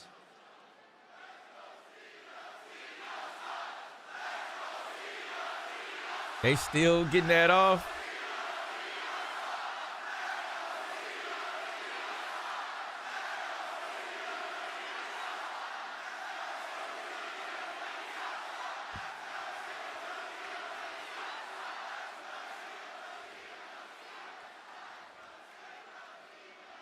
He called me desperate, which I found rather bold coming from John Cena. I mean, we all saw you dance your way on Kai Cenat's live stream. How do you do, fellow kids? We saw you 1 second kicking a man in the nuts, the next second begging for forgiveness on X. Seeing you stand in the ring with Logan Paul in 2025 is like seeing Michael Hayes standing next to the Hardy Boys. Let's talk about desperate. Ooh. And desperate. That boy was on Kai's stream. Throwing away 20 years of goodwill so that you can have your record-setting title. Jay, tomorrow is not about the World Championship. It's not about the WWE Championship. It's a showdown. What do you call that, Jay? I call that a yeet down. One time for the one time. 4 letters. One word. Oh, he got that off, bro. And Cena. Bro, he even got the off, bro. Y'all cannot deny this man, bro. Man, fuck it. I'm letting it rock, bro. I'm letting it rock. I just have to edit it out later. I don't want to lose immersion right now. That boy in the Lakers colors?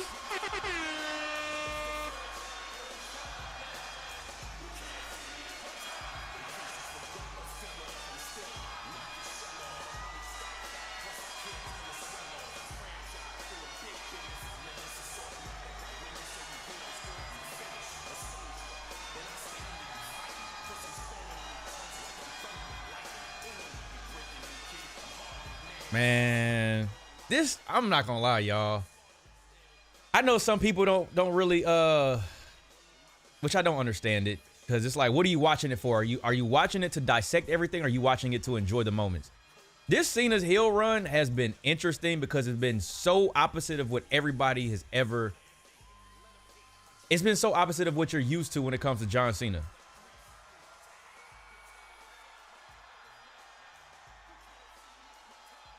I don't know, man. I don't know what y'all want.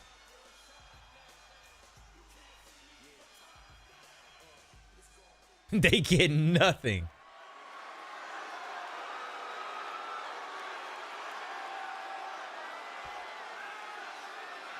People ruin the shows and stuff for themselves because they want to dissect. Exactly.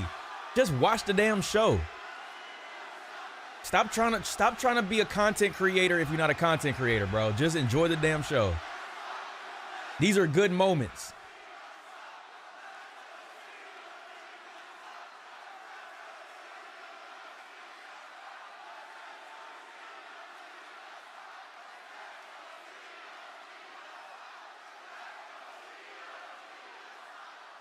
People forget how to enjoy themselves. That's a fact, bro. Like, you don't get paid to do that. You just on social media just talking shit just because you want to just talk. Uh-oh. Mike, not Mike Rome. This, Ladies and gentlemen. was it Mark Nash? Please welcome the greatest of all time.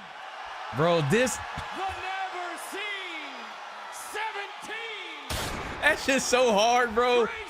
Bakersfield with his presence one last time. He is the last real champion, John Cena.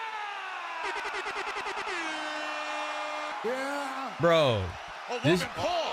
Oh, no. Right hand lands flush on Jey Uso. Oh, he hit him again. Set up and then he gets attacked. Deja vu. Deja vu. Oh, and he's got him up for an attitude adjustment. Cena delivers on Uso. Jey Uso and Cody Rhodes walk straight into a. Was it a pulverizer?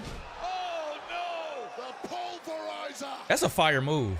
Logan Paul came in. I think it's gonna be hard to sustain that move for a long time, but it's Logan, Logan, he slipped. Logan Paul a little overexcited. Frog splash on Cody Rhodes. Got some major height, major impact, and he's not done yet. Cena just kicked him. Uso into position. Logan's an athlete, though. He got to hand it to him. That man is an athlete. It don't make no damn sense. Kicking the garbage out of the ring. What a despicable duo. Look at Audrey. Take a good look. No one is coming to save you.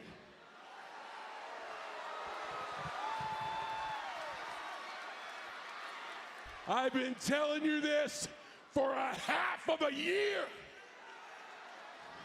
Damn, it is a half a year. That's crazy. Your dream of what the WWE is will be ruined. Damn, maybe he would TKO. This is your future. I take this home.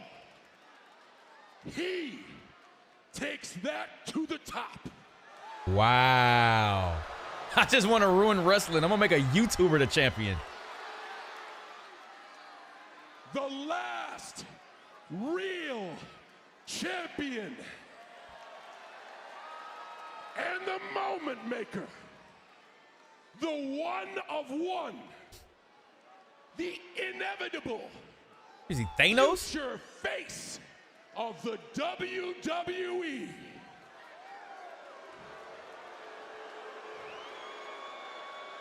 Bakersfield, humble yourselves for the humblest. The future world heavyweight champion, Logan Paul. Bro, what if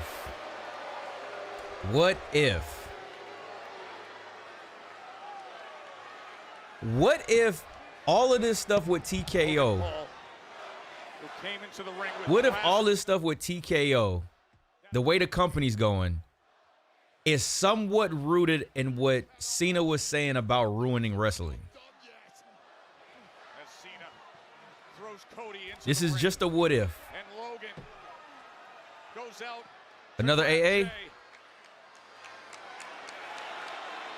an attitude adjustment on Rhodes. And the damage is being done. They're less than 24 hours away from meeting up at Money in the Bank in a tag team match. Ooh, what if Truth came out? The biggest right hand in Nah, Truth ain't coming out. You can't handle the truth. Ho, ho, ho! Oh, what? You want our truth? Our truth is right here, staring you in the face. And there's not a damn thing you or anyone who fights for you can do about it. Bro, what a spin. What a spin. You hypocrites chant for truth. You are all pathetic liars. Bro, he said you can't handle the truth.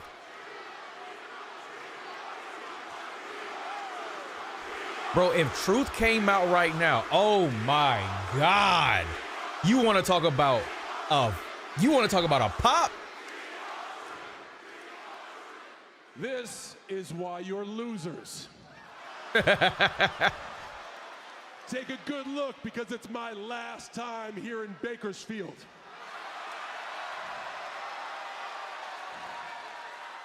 And remember these words: winners write the history books. Ladies and gentlemen, your future champion and the last real champion. Logan Paul with Jay's World Heavyweight Championship. Honestly, Logan under Cena is probably one of the best people that Logan could be up under. I'm not even gonna lie to you. Not gonna lie to you. It's probably one of the best things that Cena can do on his way out. Is the tutelage of John Cena for Logan Paul. I'm not mad at that at all. I'm not mad at that at all, bro. Damn, I'm not mad at that. Hey, chat, listen, it's time to get some rest. Y'all know what we got to do tomorrow? That's a crazy shot. The two of them holding titles. That's probably going to be a Tops Now card. I'm pretty sure. I'm pretty sure somebody's going to have that for Tops. I'm probably not going to buy it. I'm trying to be better at my spending, so I'm going to be responsible. But chat, let's get some rest. We got AAA tomorrow. We got Worlds Collide, and we got Money in the Bank. So I ain't even going to hold y'all long because we got a lot to do tomorrow. Kenny, go ahead, take us up out of here. Goodbye. Y'all get y'all some rest. And good night. Get y'all some rest. Get you some snacks. Get you some drinks. I don't know if it's going to be Money in the Bank or if it's going to be Worlds Collide, but we will be doing a drinking game tomorrow. But appreciate y'all, man. Shout out to everybody for the new follows. Thank you. All the new subscribers. Thank you. And any donos I got. I appreciate y'all. Thank you. Y'all have a good night.